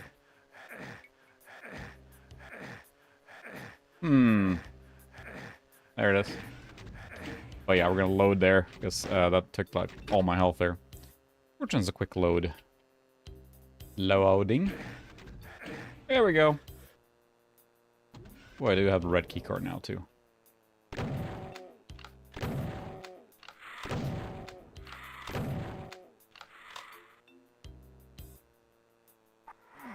I mean, it's in here. What was in here? Yeah, one of those jerks. Not anymore. It's, you know, it's hard not thinking about it when you weren't there, right? It's, for me, I was not like playing games on PC actively by the time Doom came out, so I didn't have the you know, thinking back to the games that were before it and thinking of what kind of games we had on PC, because I was basically a console kid. And Nintendo, Super Nintendo, that kind of stuff. So I didn't come into the PC space until this. This was my first big box game, right? I didn't have a PC before. I had a PC, I should say, like an IBM XT clone.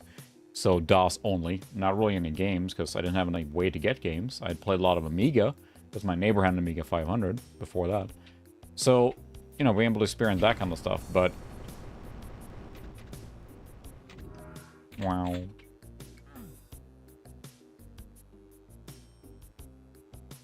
Like freaking Doom elevator music here now.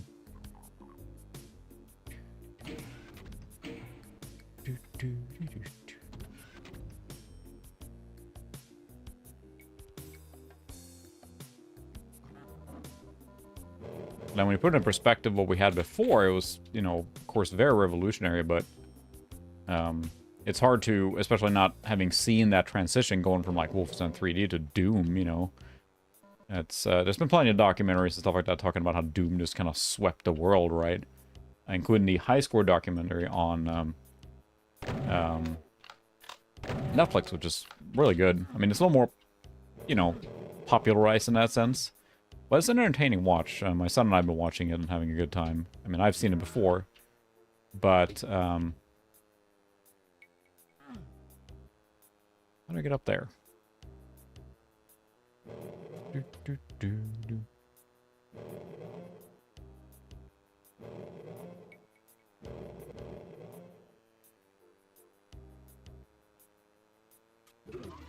Maybe by using the key here.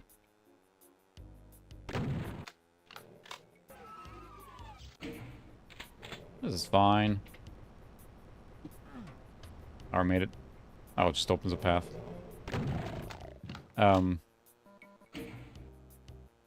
Mega armor.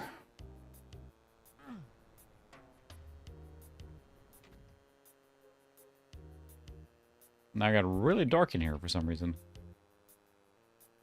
Alright, so what did that open up? More stuff in there?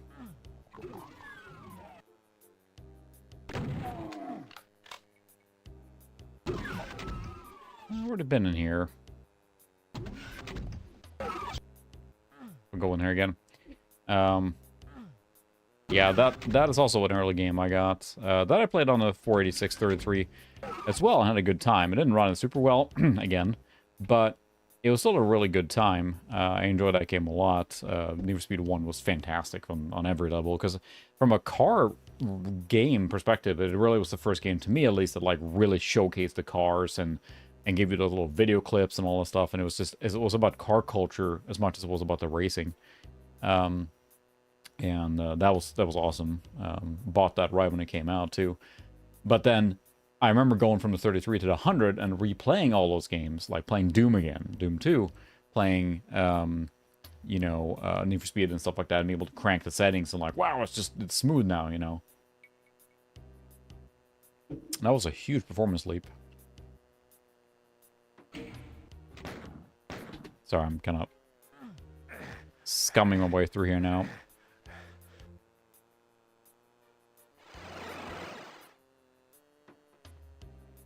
Oh, it actually opens up a path to get the blue here, which we don't need now, but...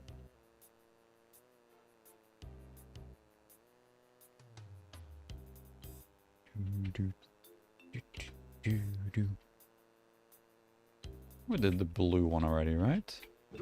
Yeah.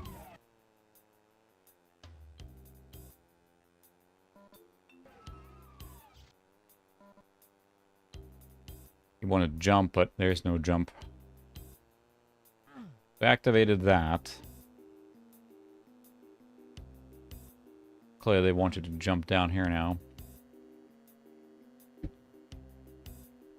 Alright, where have I not been? Try not to fall in here now. So it's over there. I can just probably make the jump here now. Nope, you cannot. Lame.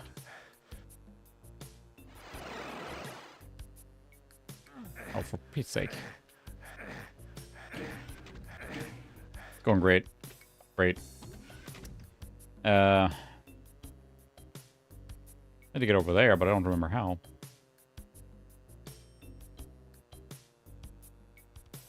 That just teleports you around there. See, that just tells you how... I played the beginning there. I think the same level we talked about earlier, where it kind of was like a dead stop playing this game. But it's been so long now where I haven't played the rest of the game that I'm forgetting where to go now. I think Doom 2's always just like been kind of like, oh cool, but it never like... It wasn't like the most amazing one, if you will.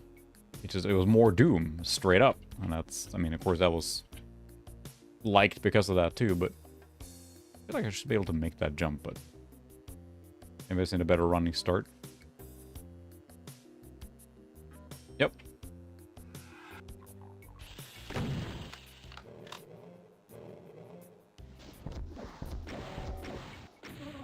Nope, denied.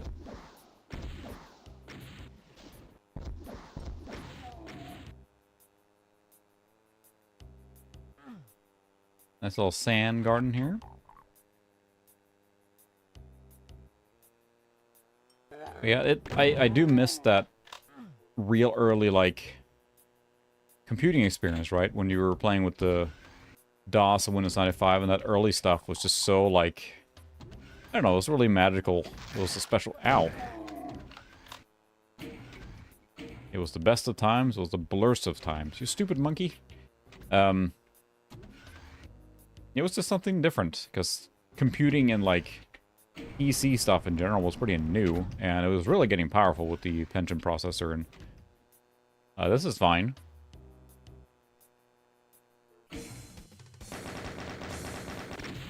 Yeah, it's... Because that's the thing, I get the question, not super often, but people do ask me, like, what's your favorite era and stuff, and although I have a soft spot for...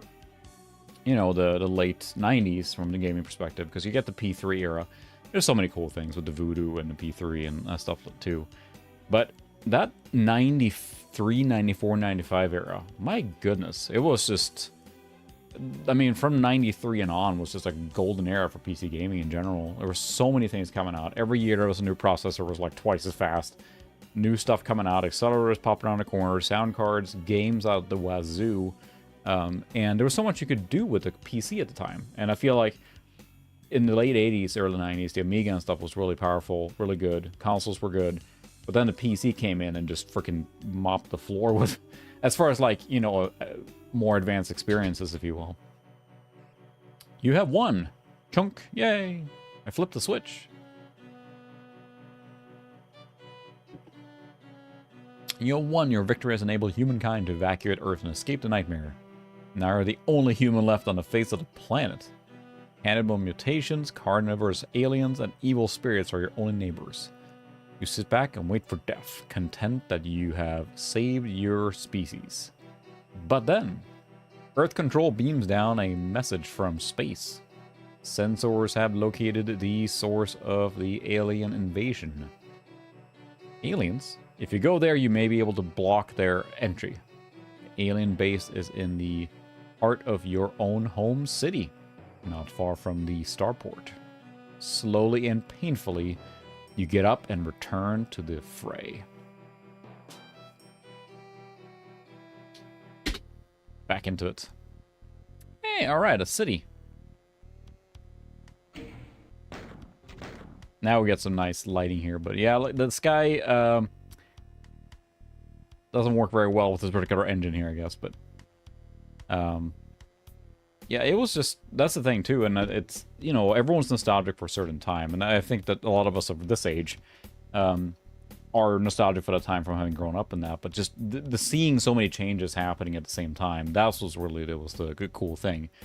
There was so much development and things happening. I'm not sure we'll see that kind of speed and development anytime again. That was happening in the mid to late 90s, from like 93 to 99 kind of thing. It was just, my goodness, there were so many things happening and coming out fast. Brand new systems that were just like blowing the old ones away. For better or worse, I know you had the 3D revolution and all that with the consoles, but not every game needs to be 3D, but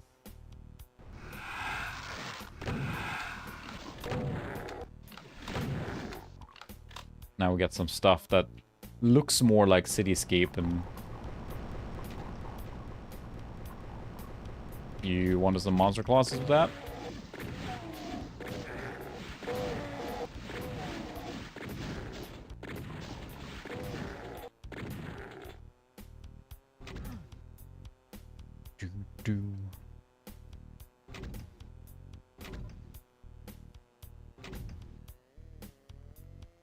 These are supposed to be buildings here now, and this is the cityscape on fire back there, right? Yeah, exactly. That's the thing, too. I never had a PS1 either.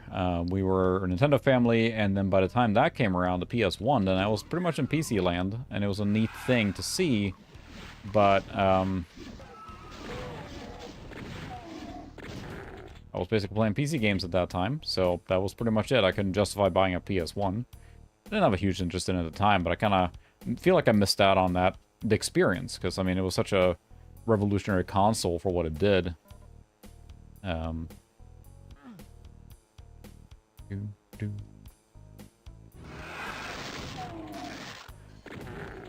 Really? Hey, I'm walking here. Don't eat my meat. A secret is revealed. Why, thank you. Oh, I hear you.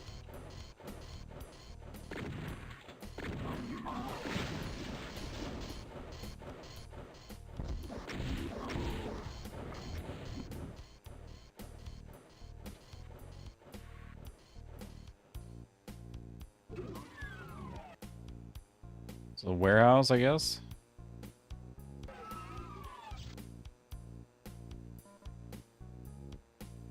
The way, like, the movement works when you're... Oh, for Pete's sake. Whew. But he got smoked there pretty quickly. You can move, like, laterally across these boxes or whatever. It has to be the same height or lower, and within a certain distance, and you kind of fly over. Need a blue key. Do not have the blue key. I had a friend who bought the PS1 in Sweden.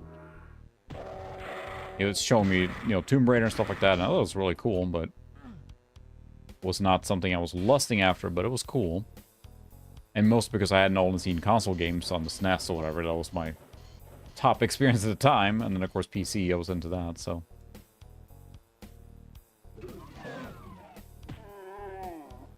You are gibbed, my good sir.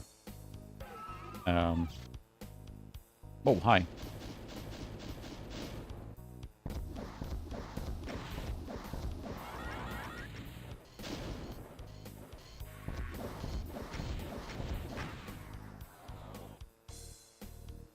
Yeah, exactly. And that was the thing, like, when you look back at, like, the early... the mid-80s, like the Amiga coming out and having custom audio and video chips. It was, you know, revolutionary. But then, you know, Commodore, mismanagement, all that stuff. There's endless stuff about talking about keeping up with the Commodores. Commodore did not keep up with the Commodores, and they just, you know, squandered the lead they had there for a while. There was nothing that could touch the Amiga for what it was, like the platform it did. But then, yeah, when the PC started coming in, it was over, right? There was nothing they could do to compete. As you started getting, you know, the 46, Sound Blaster, and especially then 3D graphics stuff, I mean, it was over.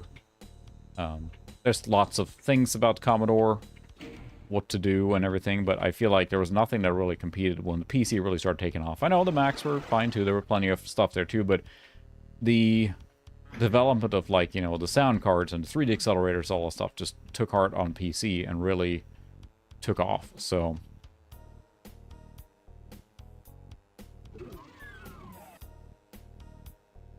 Look at this here. You can see the reflection here. You wouldn't be able to see that normally. It shows you where you can go, right?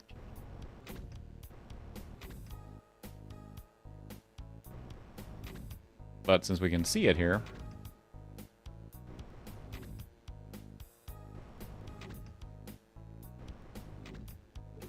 Ray tracing hacks.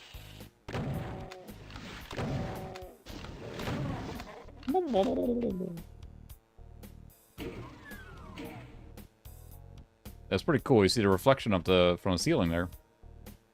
Yeah, XP I'm really and never really... XP seems to just generally work. Unless you have some weird funky configuration. XP just, in general, I've had very good luck with as far as like getting retro to work. It's probably the most like broadly compatible one.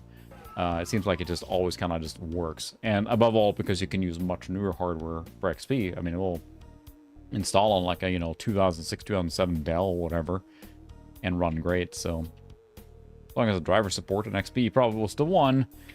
I can't say that for sure, but it sure feels like XP was the OS that Microsoft ran the longest. It was a long time before Longhorn, Vista, and all that happened, right? So, what, Vista came out like, what, 2007 or something? Or, no, maybe it was not that late. It was 2006? When did Vista come out? XP was reigning supreme there for a long time.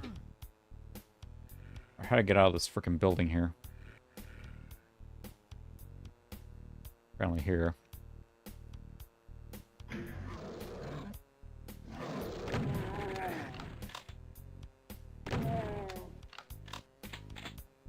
Oh, we found the BFG. We're going to save that for a special occasion.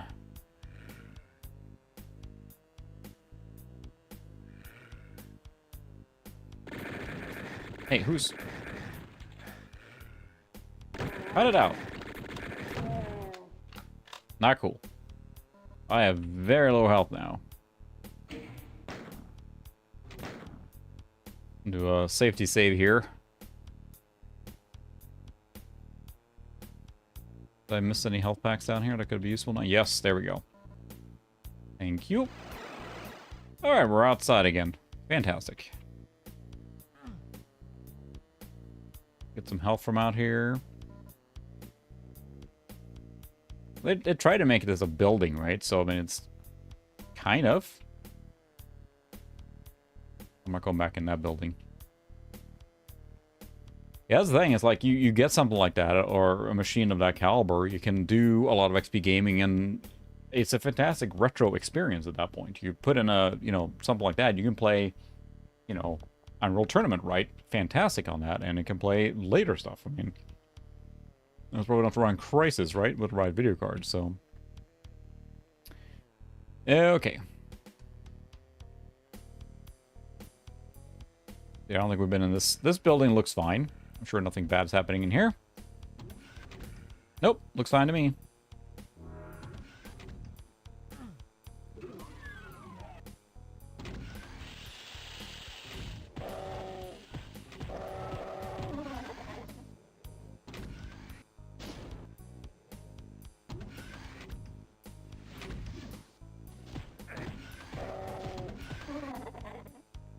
Yeah, as much as Berserk is fun, I don't think it's a good choice to,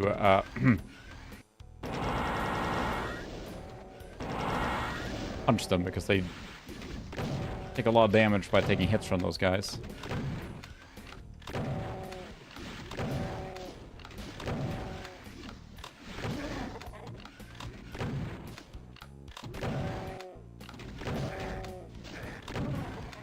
Ow.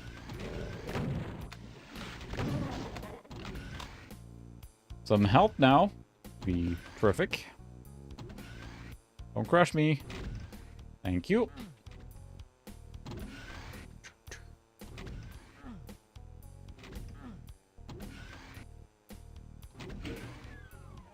Phew.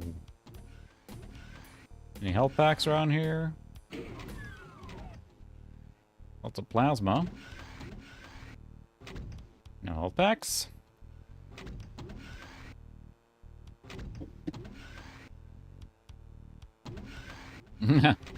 That's a good way to describe the BFG.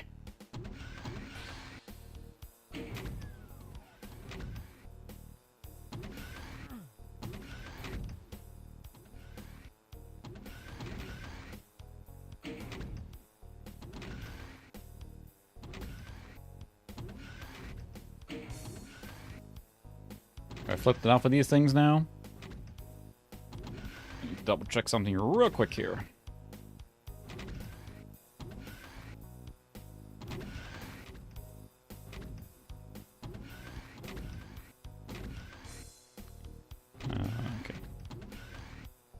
Okay, alright.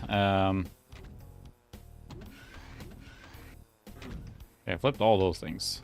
So where's the... This seems like it's, yeah. Exit. Whew, get out of that level. Yeah, did pretty good on that one, though. I didn't die, so downtown. Yes, downtown.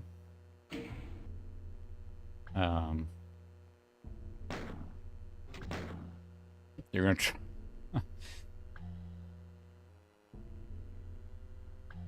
I'll say the decoding of the video might be a little challenging on that kind of hardware.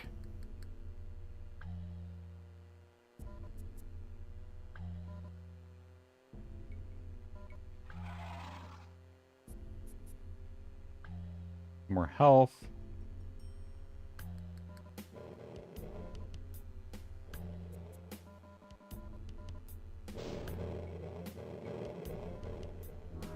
Oh, yeah.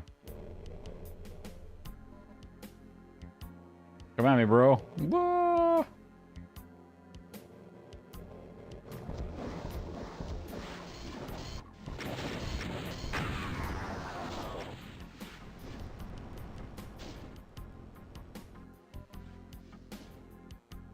There, I got some more health at least.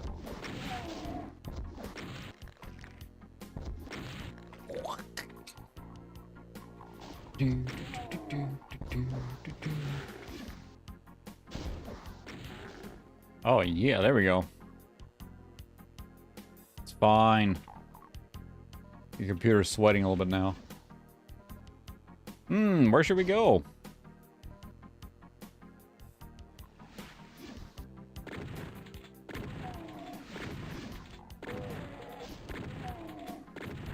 They tried to make it like, you know, buildings and stuff. It's pretty cool.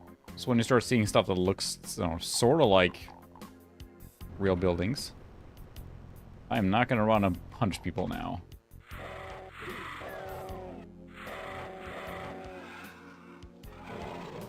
What's everyone doing down here?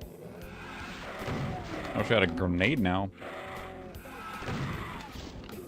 Stop nibbling at me.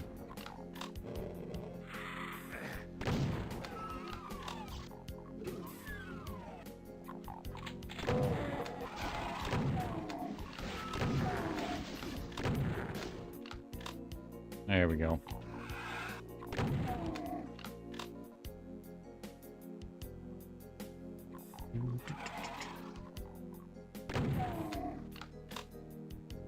I have a real magic card here.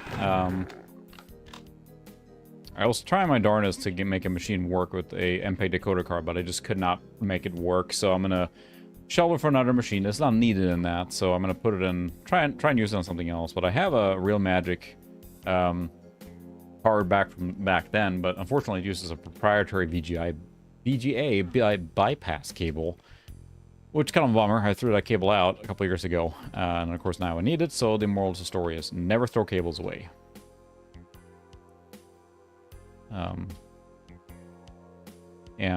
Yeah, I used to use that for decoding. I was watching DVDs on my Pioneer slot-in-load DVD drive on my Pentium 2 300. And it was strong enough I could probably do software decoding. I think that's what I ended up doing in most cases, honestly. But it did work. Okay, how do you get out of this freaking place? There we go.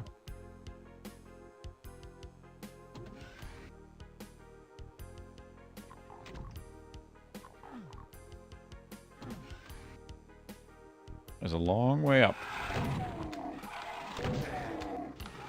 Monsters for me? You shouldn't have. Oh.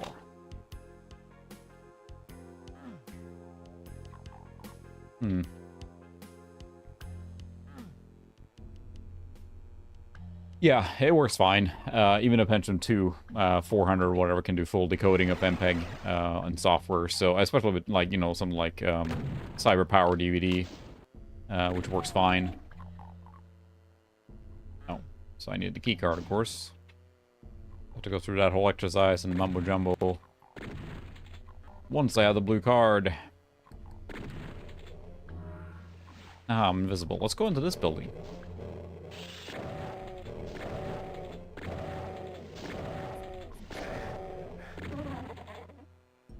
Goodness.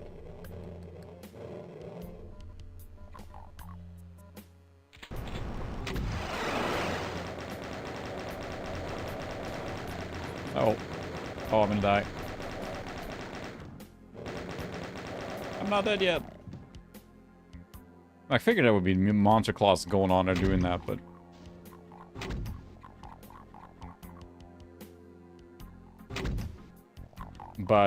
not that they would spawn behind me. They got me. Any help around here? Hey, it fell through.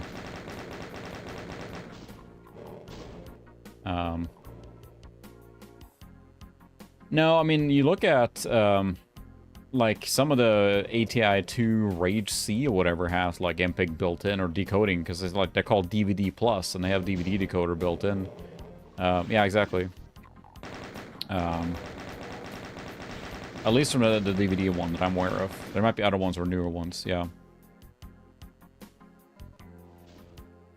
Not doing so hot on health here. Oh, yes. You get in there. There's always Brutal Doom, too. I don't think I played that at all, actually, so... My ball mouse is having trouble keeping up here.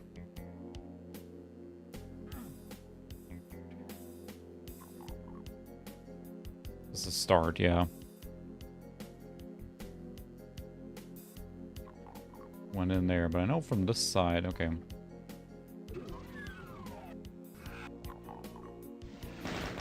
No, thank you. I don't have much health, so...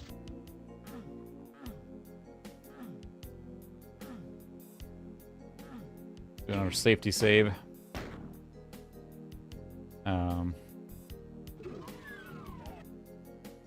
You're technically correct. The best kind of correct, no.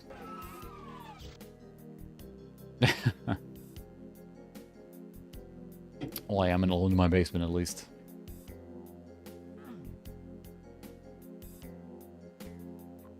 This level is pretty maze-like.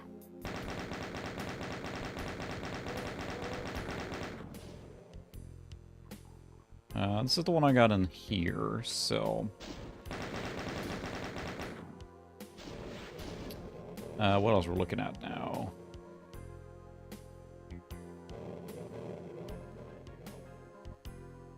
Take some armor. So where does this lead me? Insta death? Oh.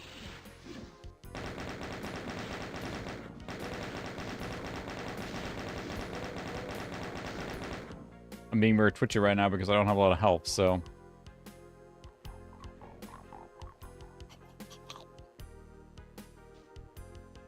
Where was that?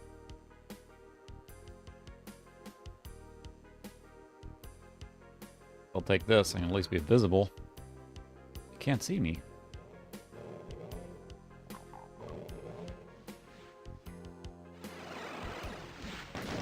Oh, ow.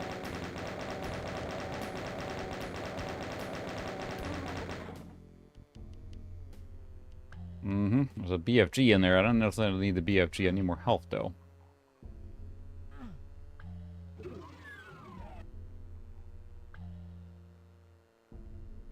Well,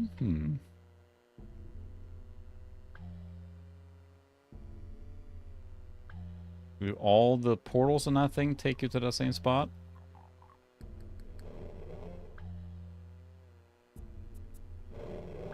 Let's find out. I assume so, but... Yeah.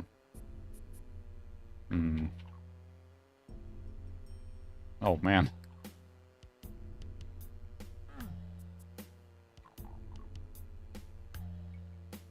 Anything up here? Blue. Okay. Bit in here. That was the BFG. Can't go in there. Yeah, you couldn't have the internet news to you know, help you decide ahead of time, right? You can do the same level of research as you can now. Take this.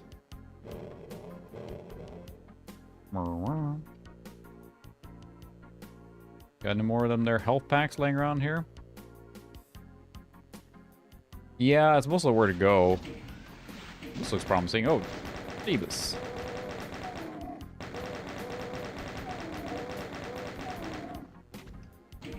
I'll go up here then.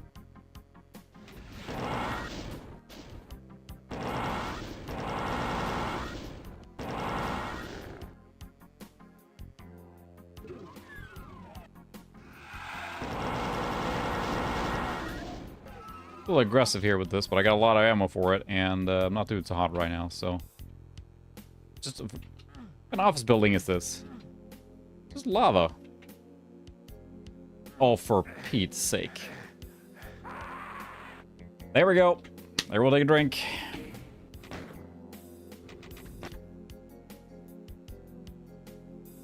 Everyone take a drink. We got some lavafication there.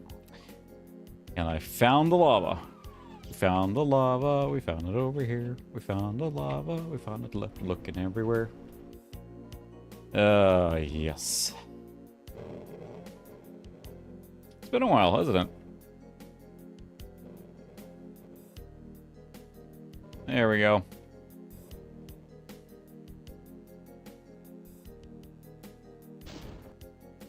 Okay.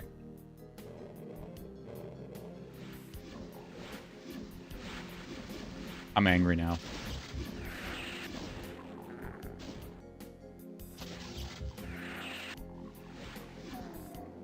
There we go. I feel a little better now. Alright, where was that thing? There.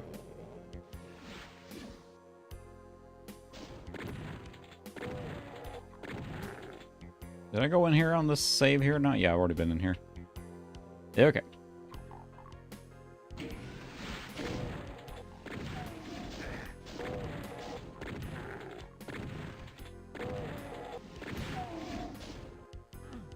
That really hurt.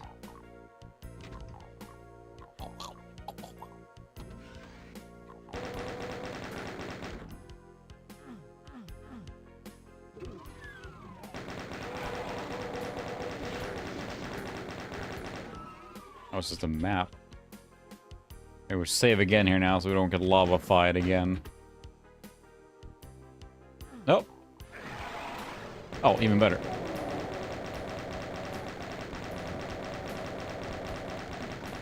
This was expected here. You're supposed to do this, I guess.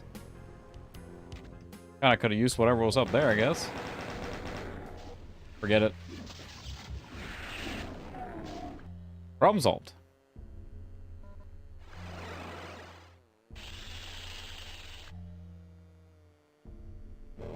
We're just stupid hovering meatball. Denied. Got another BFG. That's very maze-like. We haven't found a single keycard yet, so I feel like I should check that out again. Where was that stupid? That was really maze-like. Murder our way through the whole town here now.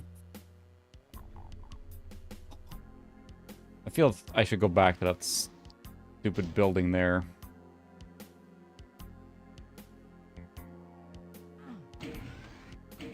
Alright, Solar. Have a good one. Thanks for stopping by, and good luck with your machine.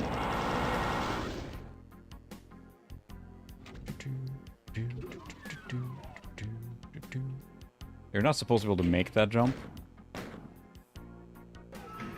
Yeah, there we go.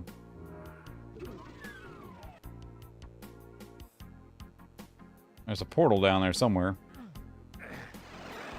I got 1 health. I don't think that was worth it.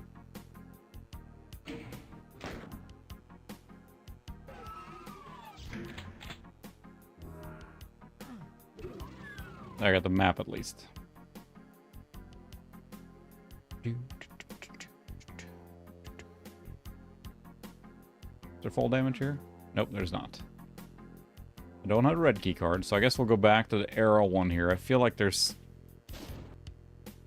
Who just shot me? I really want to get over there.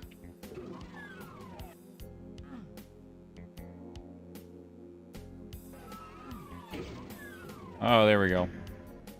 There's a big health bag. Oh, there we go. That's the stuff. Doom, apply directly to the forehead. There's another health pack over there. We'll take that. Oh, there we go. Now we're in shape here. Save on that. I think that's it for this building, though.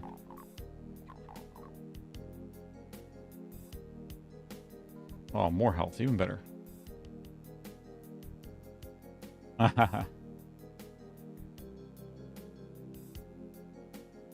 Alright. Going to take off to Christian. See you later in that case.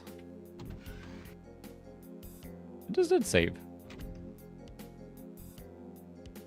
Oh, that's right. There were a couple of spots to fall down here. I did not take those opportunities here. So I thought that would be silly, but we're going to do that now. Oh, just brought me back here. Okay. Well, that's fine, I guess.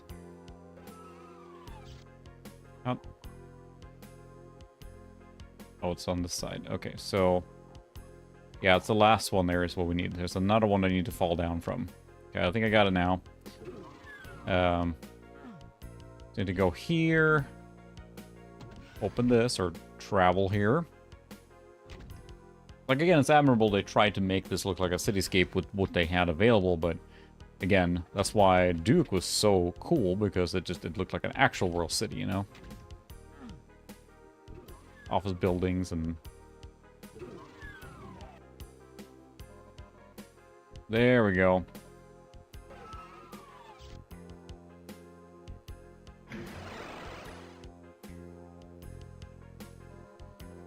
A lot of bullets.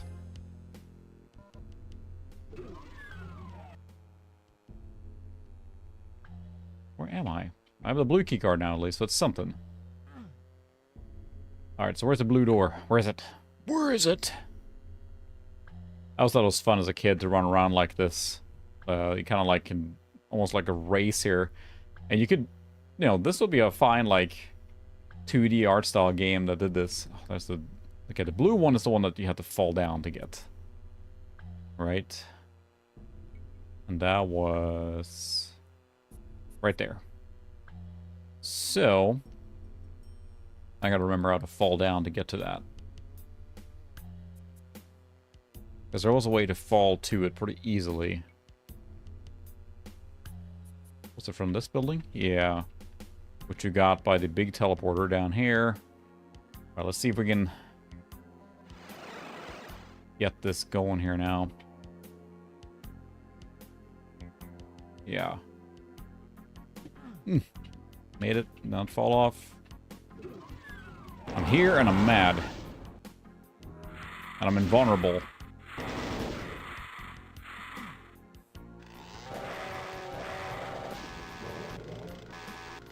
Come here.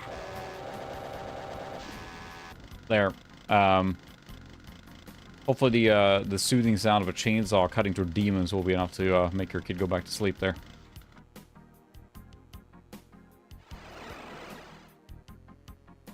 Red. Okay, I couldn't even tell what keycard that was because my visual impairment there. So that's red. Is that the one here? No, it was yellow. That's the one there. I always thought that map was really fun because you can kind of like do...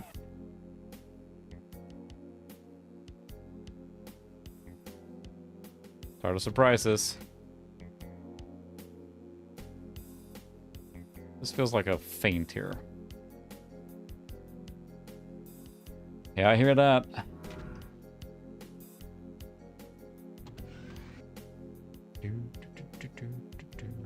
The brutalist architecture here. I bet you're gonna get squished if you don't jump over here. No, maybe not. That was a bit of a waste for... Now I can go to here, which is probably the exit.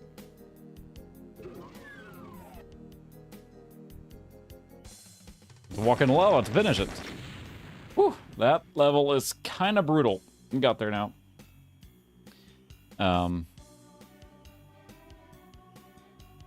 A little bit, yeah.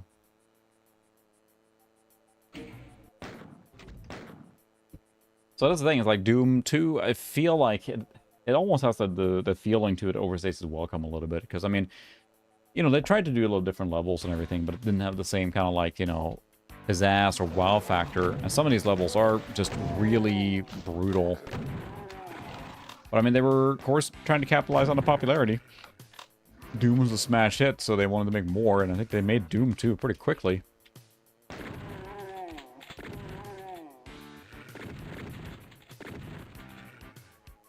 You mean Doppler? Oh, and you missed one of the most boring levels there for a while. Yes, I want that. I don't need the punching, but I do need the health.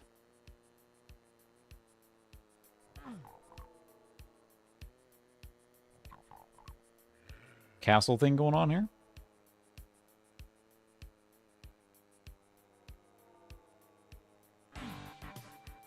You got the mega armor.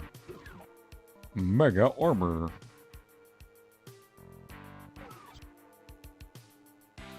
And now we're into these, like, more open ones that have a lot of lighting in them, then it makes a more natural sense for the ray tracing, right? It doesn't, you know, kind of feel as denied.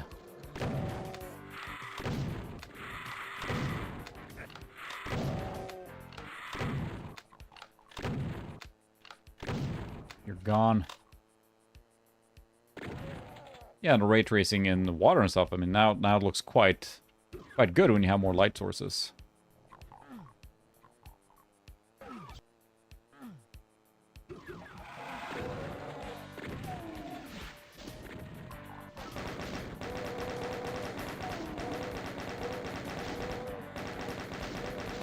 I'd like threat assess here now. Which ones to take out first?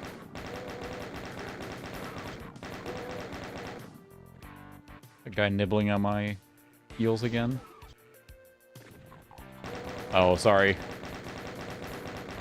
Knock on wood so far, at least. I'm not sure if it's buffered or anything. I have not noticed any hard drops on my side, but knock on wood for this side, at least.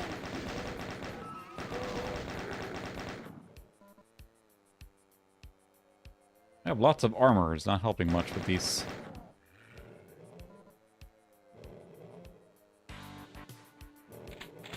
Click, click.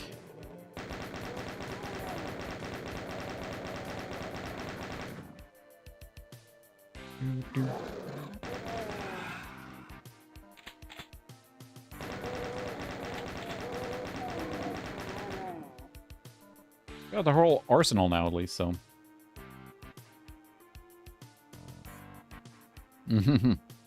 Yep, it's running on the my Steam PC that I use for playing on TV. Oh, overshot. But look at this water here now. This is fully reflected. I mean, ignoring that whole orange in the sky there.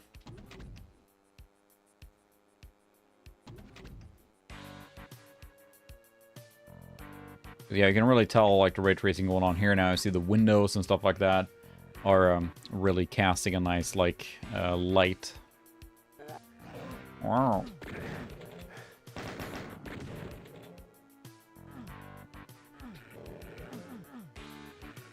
Yeah, I got the thing. Why can't I...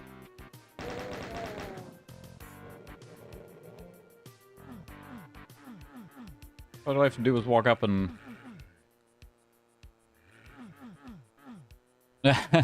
Nice. I showed earlier here, this is my original box copy. It was my first big box PC game, was Doom 2. And I do love this. I have a very soft spot for the original Doom 2 because of that. Got it for Christmas in '94, my first big box experience.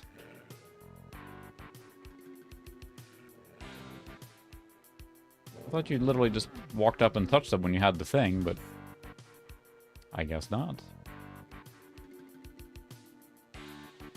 I just love the box art on it. It's really rad looking. Yeah, look at it. You even have a shadow casting from that side over there. because of this brick here.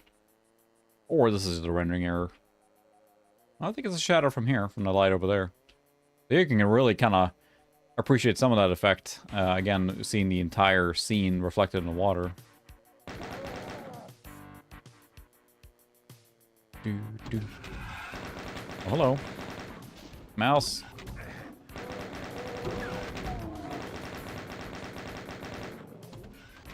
Where's the thing ankle biting me? There it is.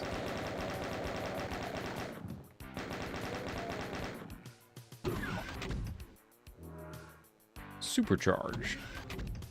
It's supercharged.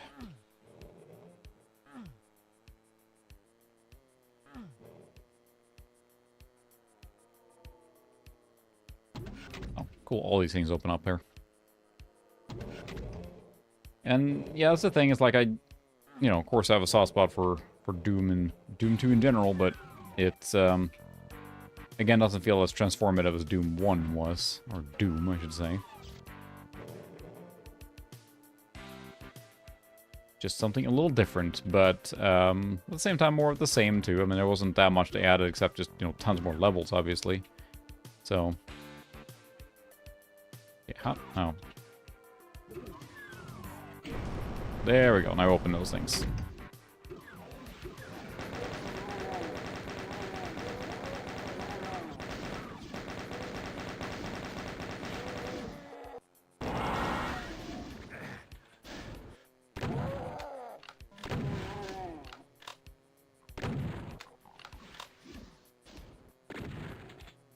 Yeah, of course, as far as, like, you know, you have to have an RTX-capable card, of course, to run this, but since running at 1280 by 960, we don't need a lot of extra horsepower, so the settings are cranked as far as that goes.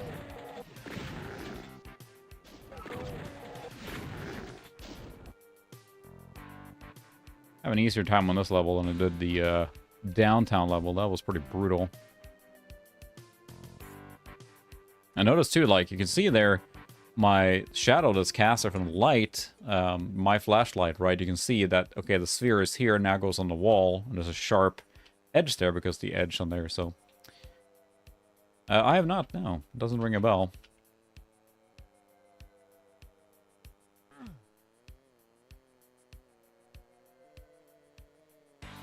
And, it's more Doom, right? That's what it comes down to. And, of course, that's what people wanted at the time. But looking back at it now, it's not hard to see why, you know, maybe Doom 2 is not talked about as much, because it's just, you know, again, more of the same. I'm invisible. Choo! Woo! Where's the blue thing now?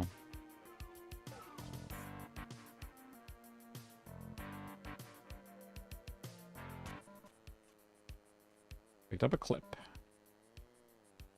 I forgot where the blue door is. It's a red one. Choo, choo. Oh, blue door.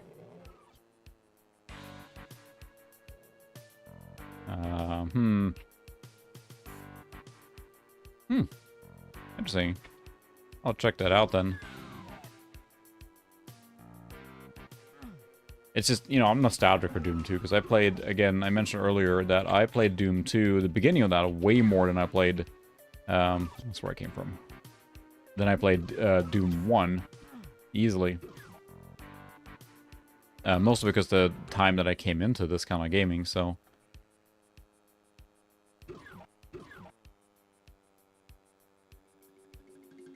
The blue door over there.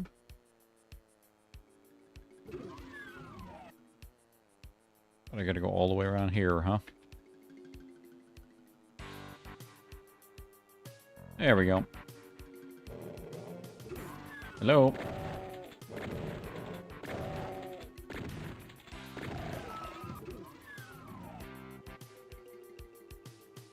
Really see like the ray trace here now with the cool shadows there from the being cast.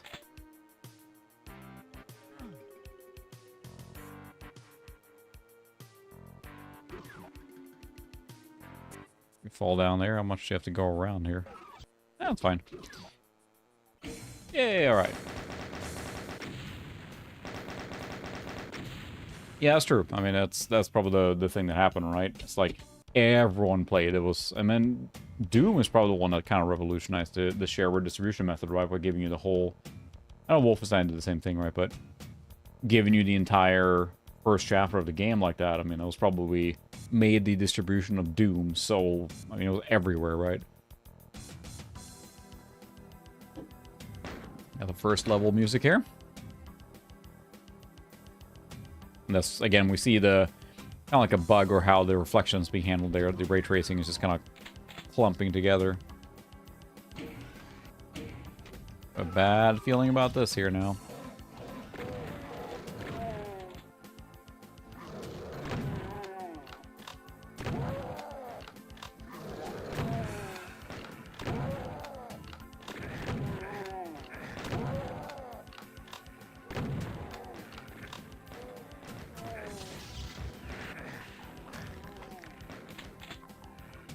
Fix the glitch. Trying to clear the area now. Lava. Woo, close one.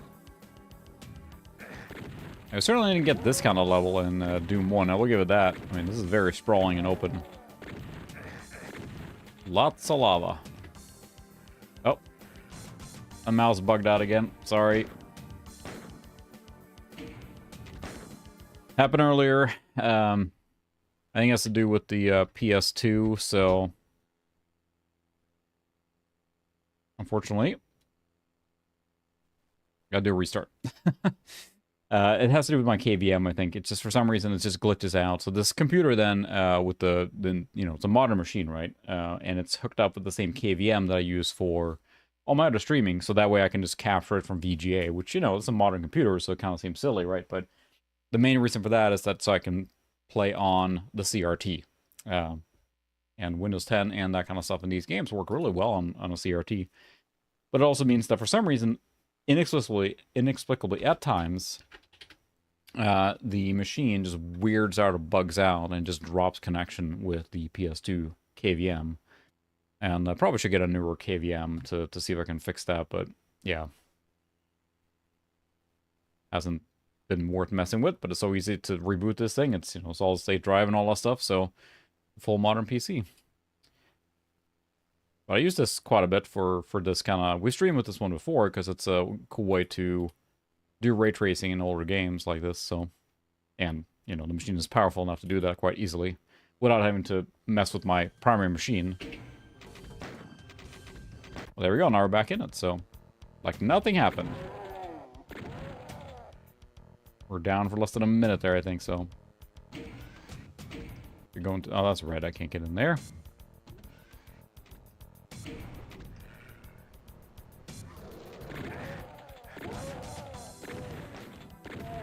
This is quite the open big area here. Lava. Had to be lava. But it's so wide open now that the ray tracing almost not having any effect because there's so much global illumination from the sky and stuff. Literally.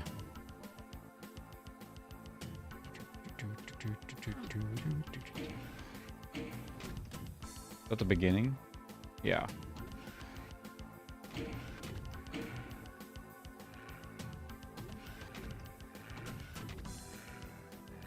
Hello?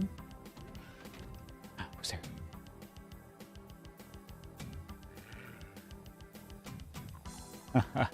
I love that the animation doesn't update that often on Doom Guy's shadow. It just, I don't know, it adds to the charm. Okay, so how do I get up to that keycard there? I assume I have to, like, run over here. Can I make that? I cannot.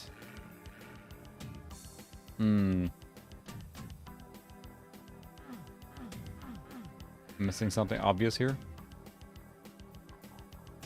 Is this the spot I need to be?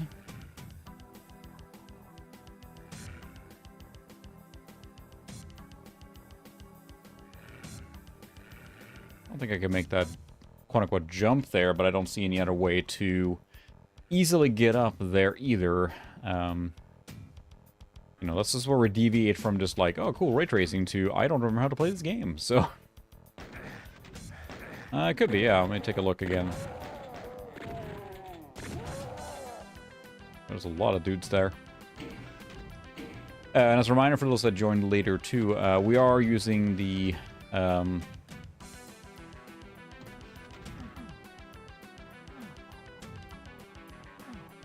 it's a OG-recorded version of the SC-55 soundtrack, so...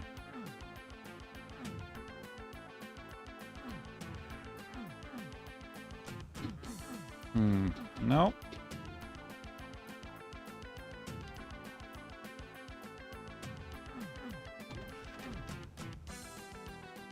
Oh, there it is. You're right. I was wrong. You're right.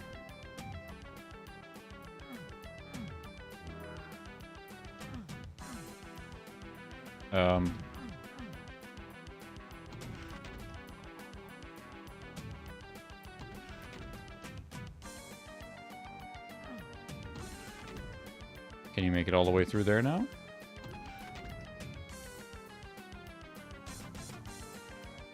No. So that was the secret, at least, but... Although, maybe you can... You have to do it from the right direction, I think. Yeah.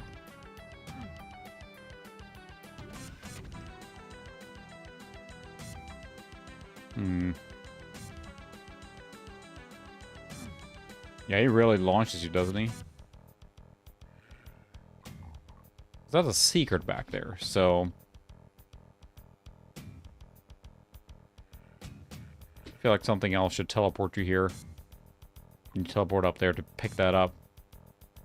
I can't make that little ramp. It's like, oh no, Doom Guy, you're stuck. Can't make that vault there. You haven't learned to vault in FPS until many years later. I will come back to that if we need to, but let's explore a little more. What is this freaking lava fortress here?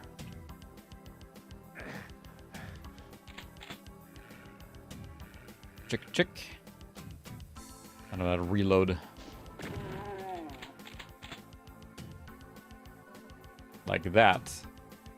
That's a return portal, I think.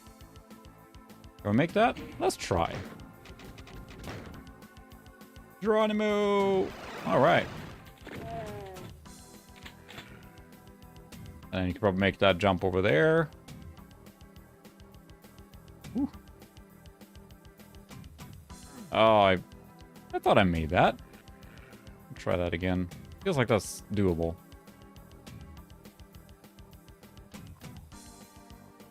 At least he runs super, super fast, so...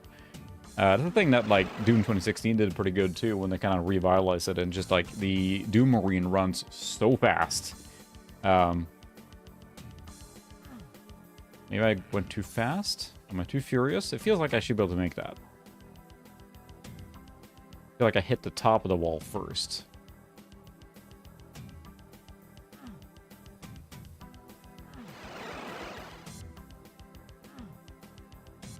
Try it one more time, and then I'm not sure if I'm doing it wrong there, but it feels like I should be able to make that. Because, yeah, that's the thing. Whoa, yeah.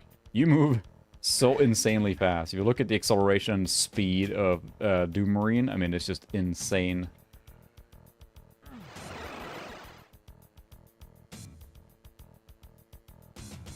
There we go. Uh-huh. This is the way over here now. Oh. Oh, I should have... Oh, there we go.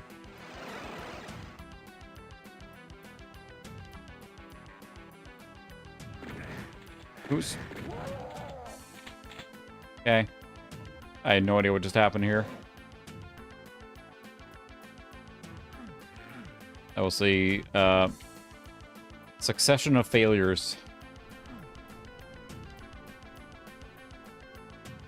I should try that again. Was that just a secret? Because, I mean, that was right there with that freaking red keycard. And it opened up the portal, too, there, so...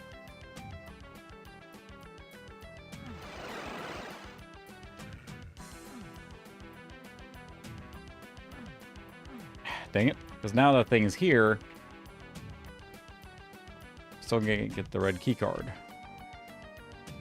So I don't think there's a way to make this jump That one's lower. Like, was I able to make that jump over there? Do we think I can try that?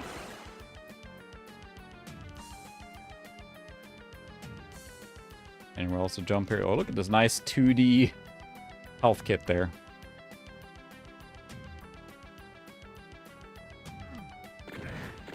Ah, there we go. There was something else here. Uh-huh. Secret. Well, that was a lot of work for a secret.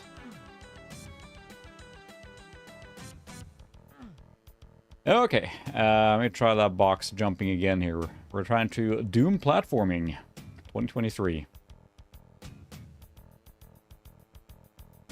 So just as I was saying that Doom 2 wasn't doing anything different, now we get this wide open...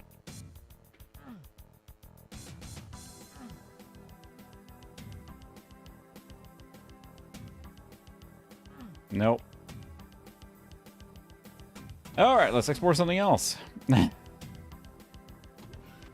Screw guys and going home. No.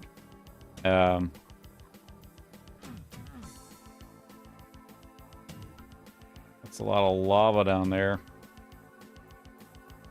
Looks appealing. Have I been in here? Oh, it's red. I can't get up there.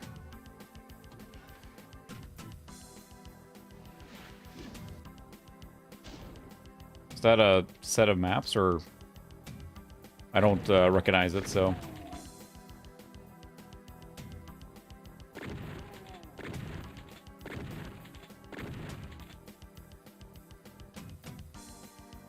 Nice texture seam there, unless there's a... All's open in there. That's fantastic. And I'm gonna die now. I'm just kind of exploring here to see what, if anything, there is here. Nope.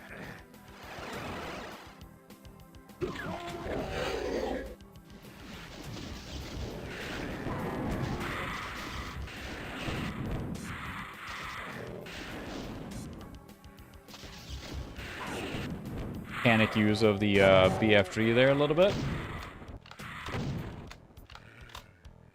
Oh, you actually had to do that. Brutal. Brutal Doom, as it were.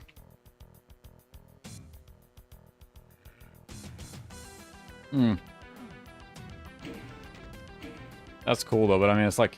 A lot of people that have played Doom so much, it would probably be... Like, it's so ingrained in people's memories.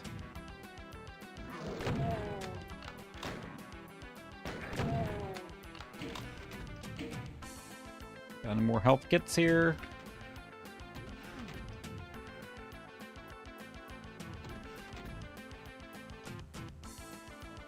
I will take the Mega Armor, thank you very much.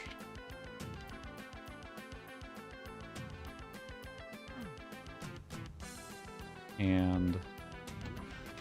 yeah, there was a Mega Sphere up too, which should give me full... there we go. Supercharge. It's supercharged. Save on that.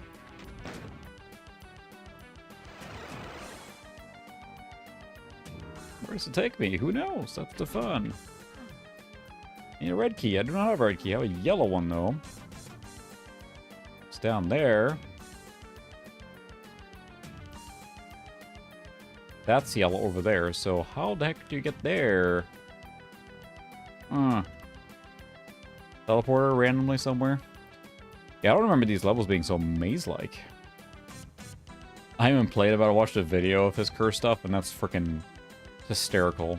Well-made mods and really funny videos. The cursed warthog is pretty funny.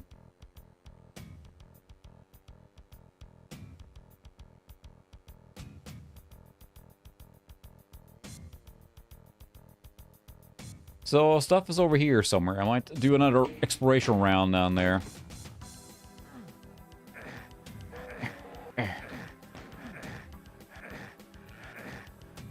Now it's... clearly not. Not worth the health loss. No, that's the wrong...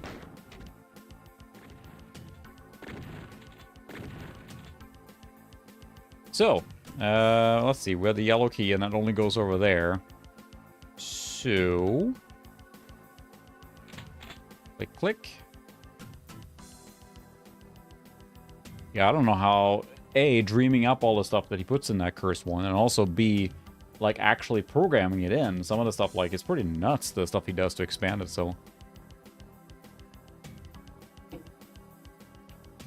You mean, the thing when I jump...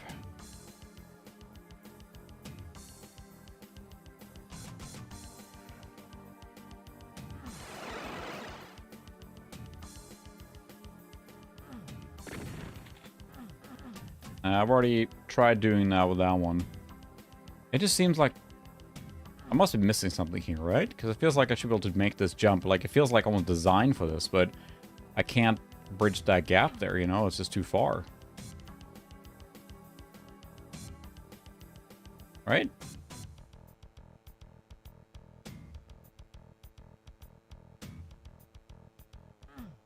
Just... something's not right here. Because that opened up that portion over there.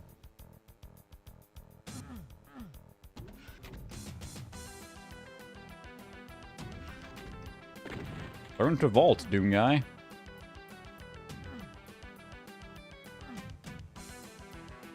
I think that thing opens up this only, but then... something here I'm missing? Is this the same building still? I think so. Oh.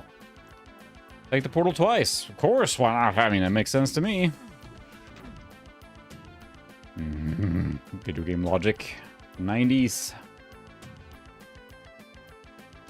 First try. So have to step back in the same portal, that takes you back.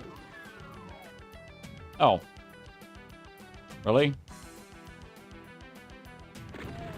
That just takes you here, then. I can't the back route, it looks like to me. Oh, that's right, because I did all the stupid jumping to get here.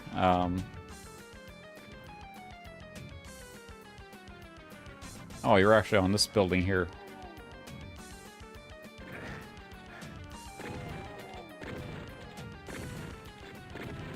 Complicated.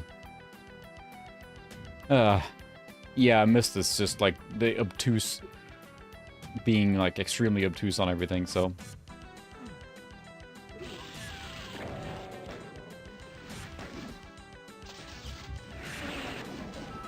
That was a lot of for one guy, but it felt appropriate at the time.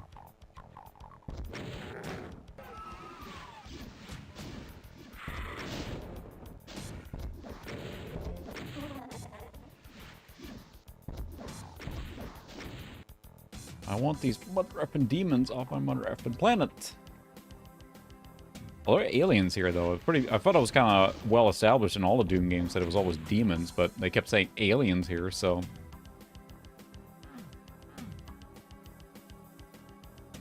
You know, it's always funny when you look at, like, old stuff created, like, you know, Star Wars is a prime example, right? It's like, oh, what does it mean? Why can't it be one? Like, why is he fighting so poorly in this one? Oh, it's because X, Y, and Z is like, well, because they made the movie in 77 and never thought that it would, like, lead to, like, a multi-billion-dollar industry with, like, 60,000 tie-ins and things, so, you know.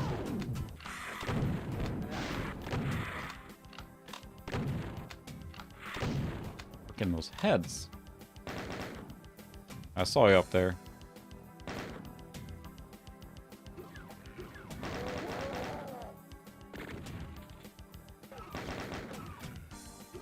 All these monster colossus opening up.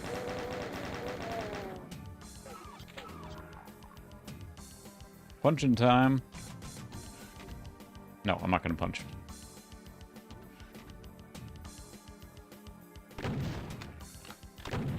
Well, they rely on random mazes here a lot now. Oh, hi.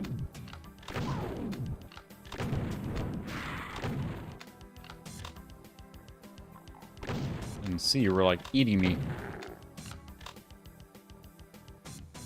Start an arch file. Is that need the blue key? Yeah, it needs the blue key card. Ah! This is the ending now. We need to go to the other side building. Surely has the blue key card.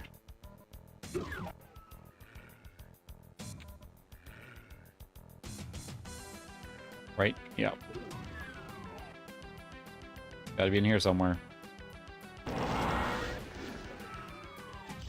Lava. Lots of lava.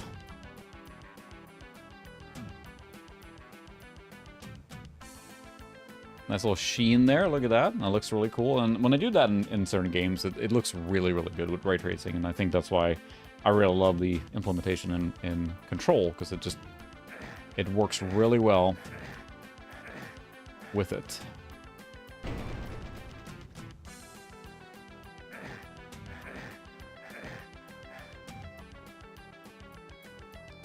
Oh, they want you to run through all this crap because they keep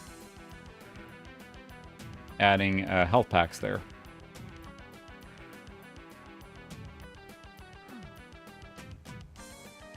Cool. Whoa. Jeez.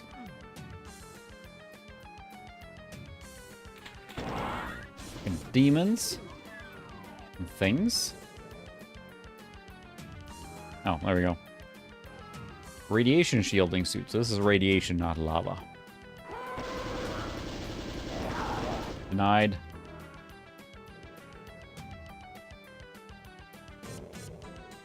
That wasn't anything then, so where's the...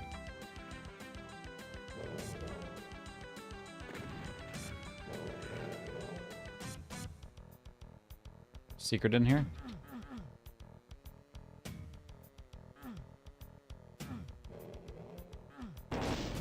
Has to be opened somewhere. Where do these stairs lead? Is that where I was?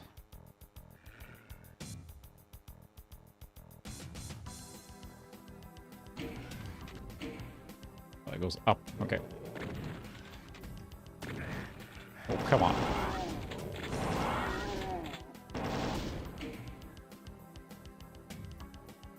So much mace stuff.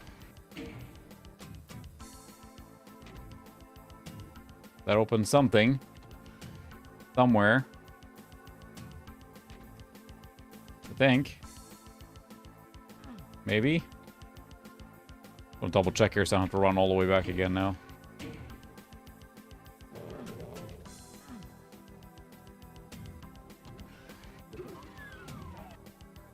There it is. It's a blue key card. Let's get some health before we hightail out of here. Yeah, okay. Easy. I've forgotten how insanely huge these levels are here. Because, I mean, compared to the earlier levels, and honestly, I don't remember the original Doom levels being this sprawling either, so...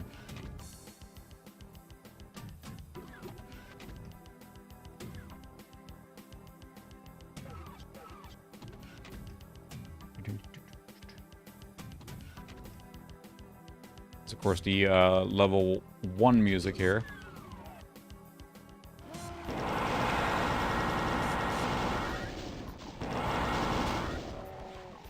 BFD juice has been authorized.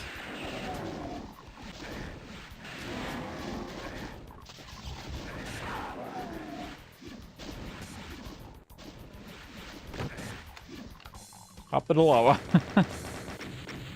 All right.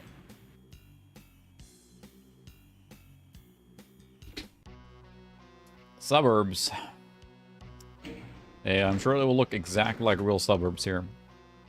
Making pretty good progress on the campaign. We're like halfway through. I think there are 30 levels. And we will hop to the secret levels here in a couple minutes, because... Or maybe we'll do the Icon of Sin. We can skip to those. I remember all the secrets still, so... in fact, maybe we'll do that now, too, because... If you haven't seen the Icon of Sin, which is the last part of the game, it's pretty neat, because it's got a little secret in there, too, so... let's cheat. We're towards the end of the stream here, so let's cheat. Yeah, this is the last level. They give you a lot of weapons here to try and deal with this, because you have to... This is the Icon of Sin.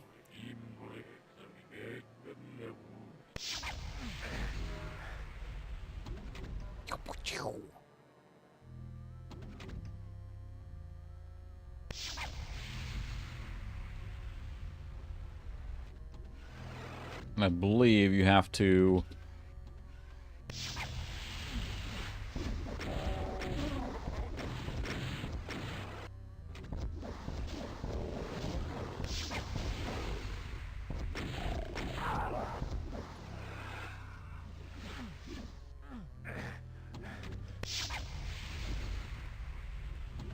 to race this, right? I don't even remember. It's been so long.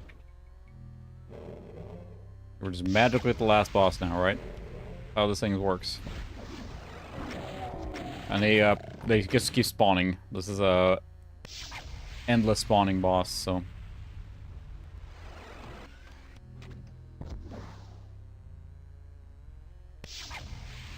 I can't remember how to race the... Oh, there we go. You have to be on it to... yeah.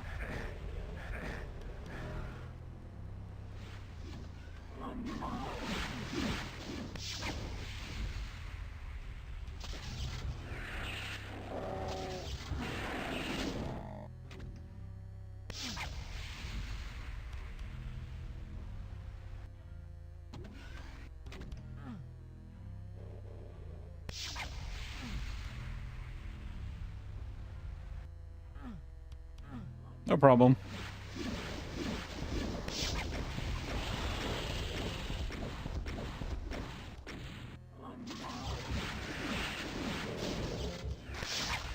It's actually pretty funny because you go into...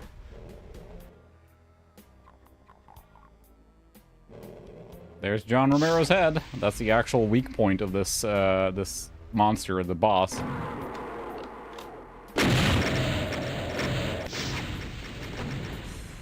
Yeah, that was the... So, it's actually John Romero's head on a spike, so...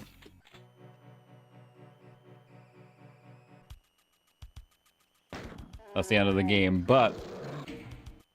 there is something that's really funny. If we go to 31... I'm not sure if anyone's aware of this, but if you go to 31, you actually have Wolfenstein 3D secret levels, so...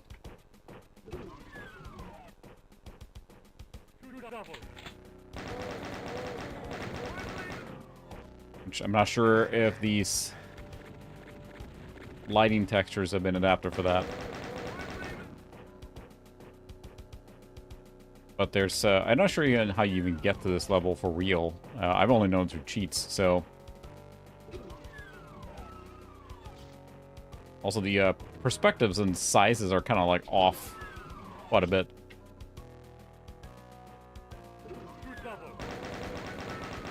Right, Laban? Yeah, I don't think the lighting maps are designed for these, because it's super dark.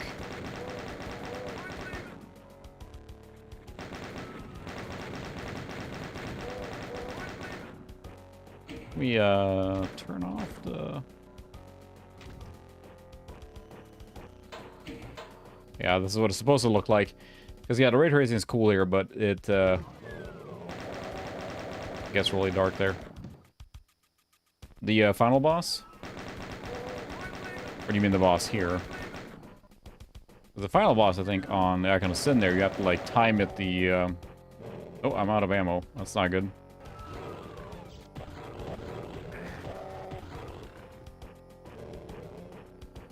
Not anymore! See, this is what I did all the time as a kid. I was cheating my way through these games. Yeah, exactly. Alright, so you gotta, like, wait for it to go up and down and up and down. And... So even here, without the ray tracing on, it's still pretty dark.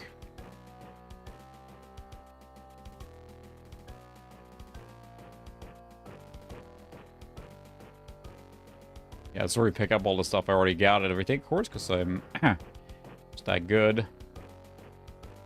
So if I go back to ray tracing...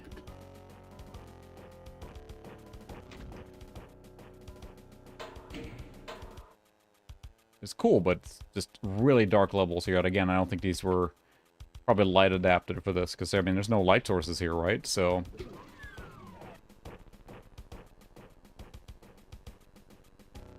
Makes it extra creepy, I guess. Make our own light.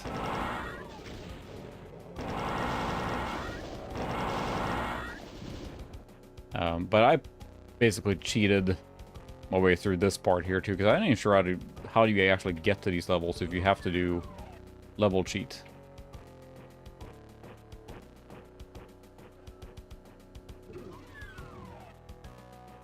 But then there's a secret on this one too. Wolfenstein 3 had tons of secrets behind those kind of things there.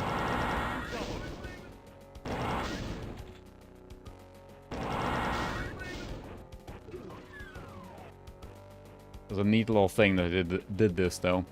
I will turn off ray tracing here because it is just like near impossible to see what's going on. Even with this as dark, at least now it's like playable. But like mentioned earlier, I mean, it's a really neat way to re-experience a game you might know really well, right? Both Doom and we did the that ray tracing play like a year ago, right? And both that and this are...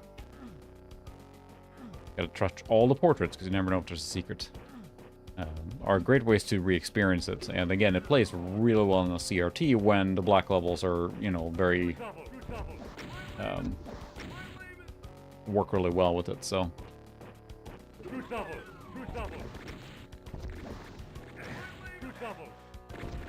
Gestapo. Splat.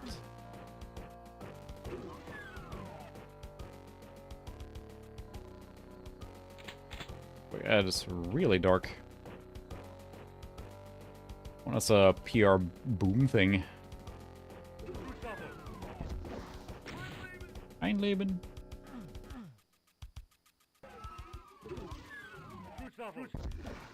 But I think it's cool that they added this entire, like, thing. If anyone knows how to actually get to these levels naturally, because I'm not sure. I never looked it up as a kid. I think I was just messing with it's IDCLEV, and then you pick the level you want to, and I think I was messing with it, going, like, each level up, and trying it, and realizing that, you know, 30 was the last one, and then you kept going to 31, which is this.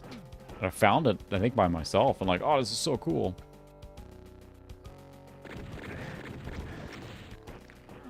Now the map even... It's actually a textured map. Fancy. The music, I think, is also a remix of the... well, it's some version of Wolfenstein 3D music.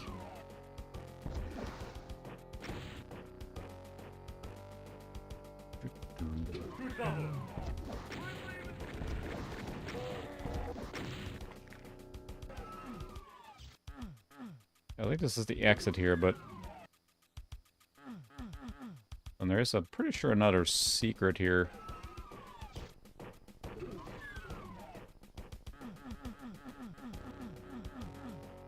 Somewhere around here. Get to the next one.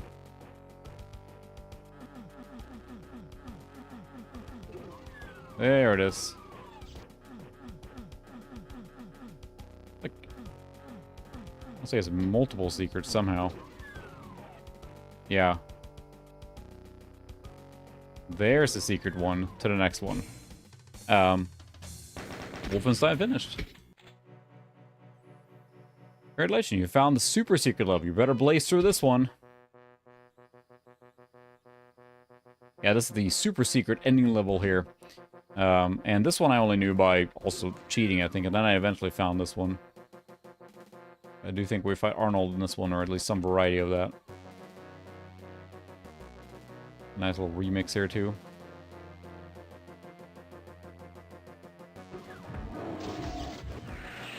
Oh no, not a cyber demon. Whatever will I do? These are pretty much a cake to fight when you're in a wide open area, because they have to hit too. The missiles are really, you know, they're easy to see and you can dodge them quite easily too, so not a big deal at all. Let's see what the ray tracing looks like here. Software mode, cool. Nice, it looks like just enhanced original.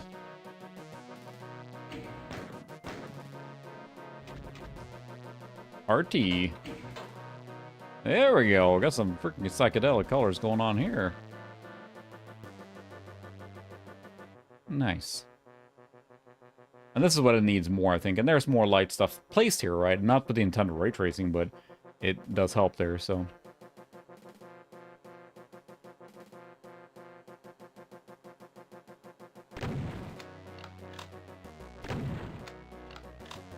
There's a little bit of a controversy here, because you have Keen just hanging out here.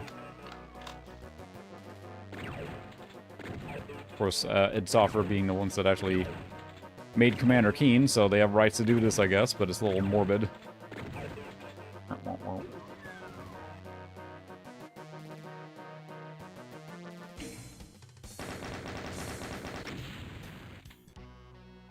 Yep, and it just spits you right back where you were. Yeah, I'm not sure we're going to play Suburbs 2, because that's a lot of... there you go, nice little ray trace effect there. There's a lot of run around, not knowing where to go, so might go ahead and call it there. But I think that the addition of ray tracing to these old games is really cool, and it's a fantastic way to kind of revisit them and see... all right, Banana, thanks for stopping by. See you later. Have a good one. It's a cool way to re-experience some of these games, and I'm a big fan, and especially playing on a CRT. If you have the capacity or ability to do that, because it's really just a cheap dongle HDMI to VGA and on a CRT on a RTX compatible, or I shouldn't say RTX, a ray tracing compatible card. You can do that with AMD as well. It's cool. It's really cool to play these old games this way. So. I appreciate everyone hanging out tonight.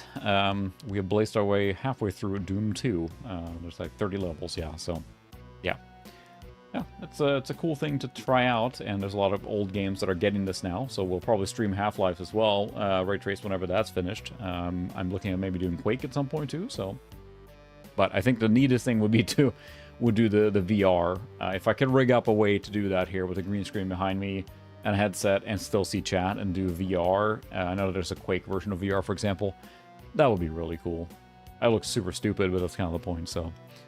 Anyway, I appreciate everyone hanging out tonight, and talking about ray tracing and playing Doom. So, that's it. We're fully doomed. We played Doom 2, Doom 1, and Doom 3. So, what other... Yeah, I guess there's some expansion packs. Otherwise, we played all the Doom mainline games, I guess. We haven't played the newer Dooms, obviously, but... Anyway... Thanks so much for hanging out. Have a good weekend. I hope to see everyone next stream. Otherwise, I'll see everyone in Discord. So, good night. Have a good weekend. I'll see you later. Doom.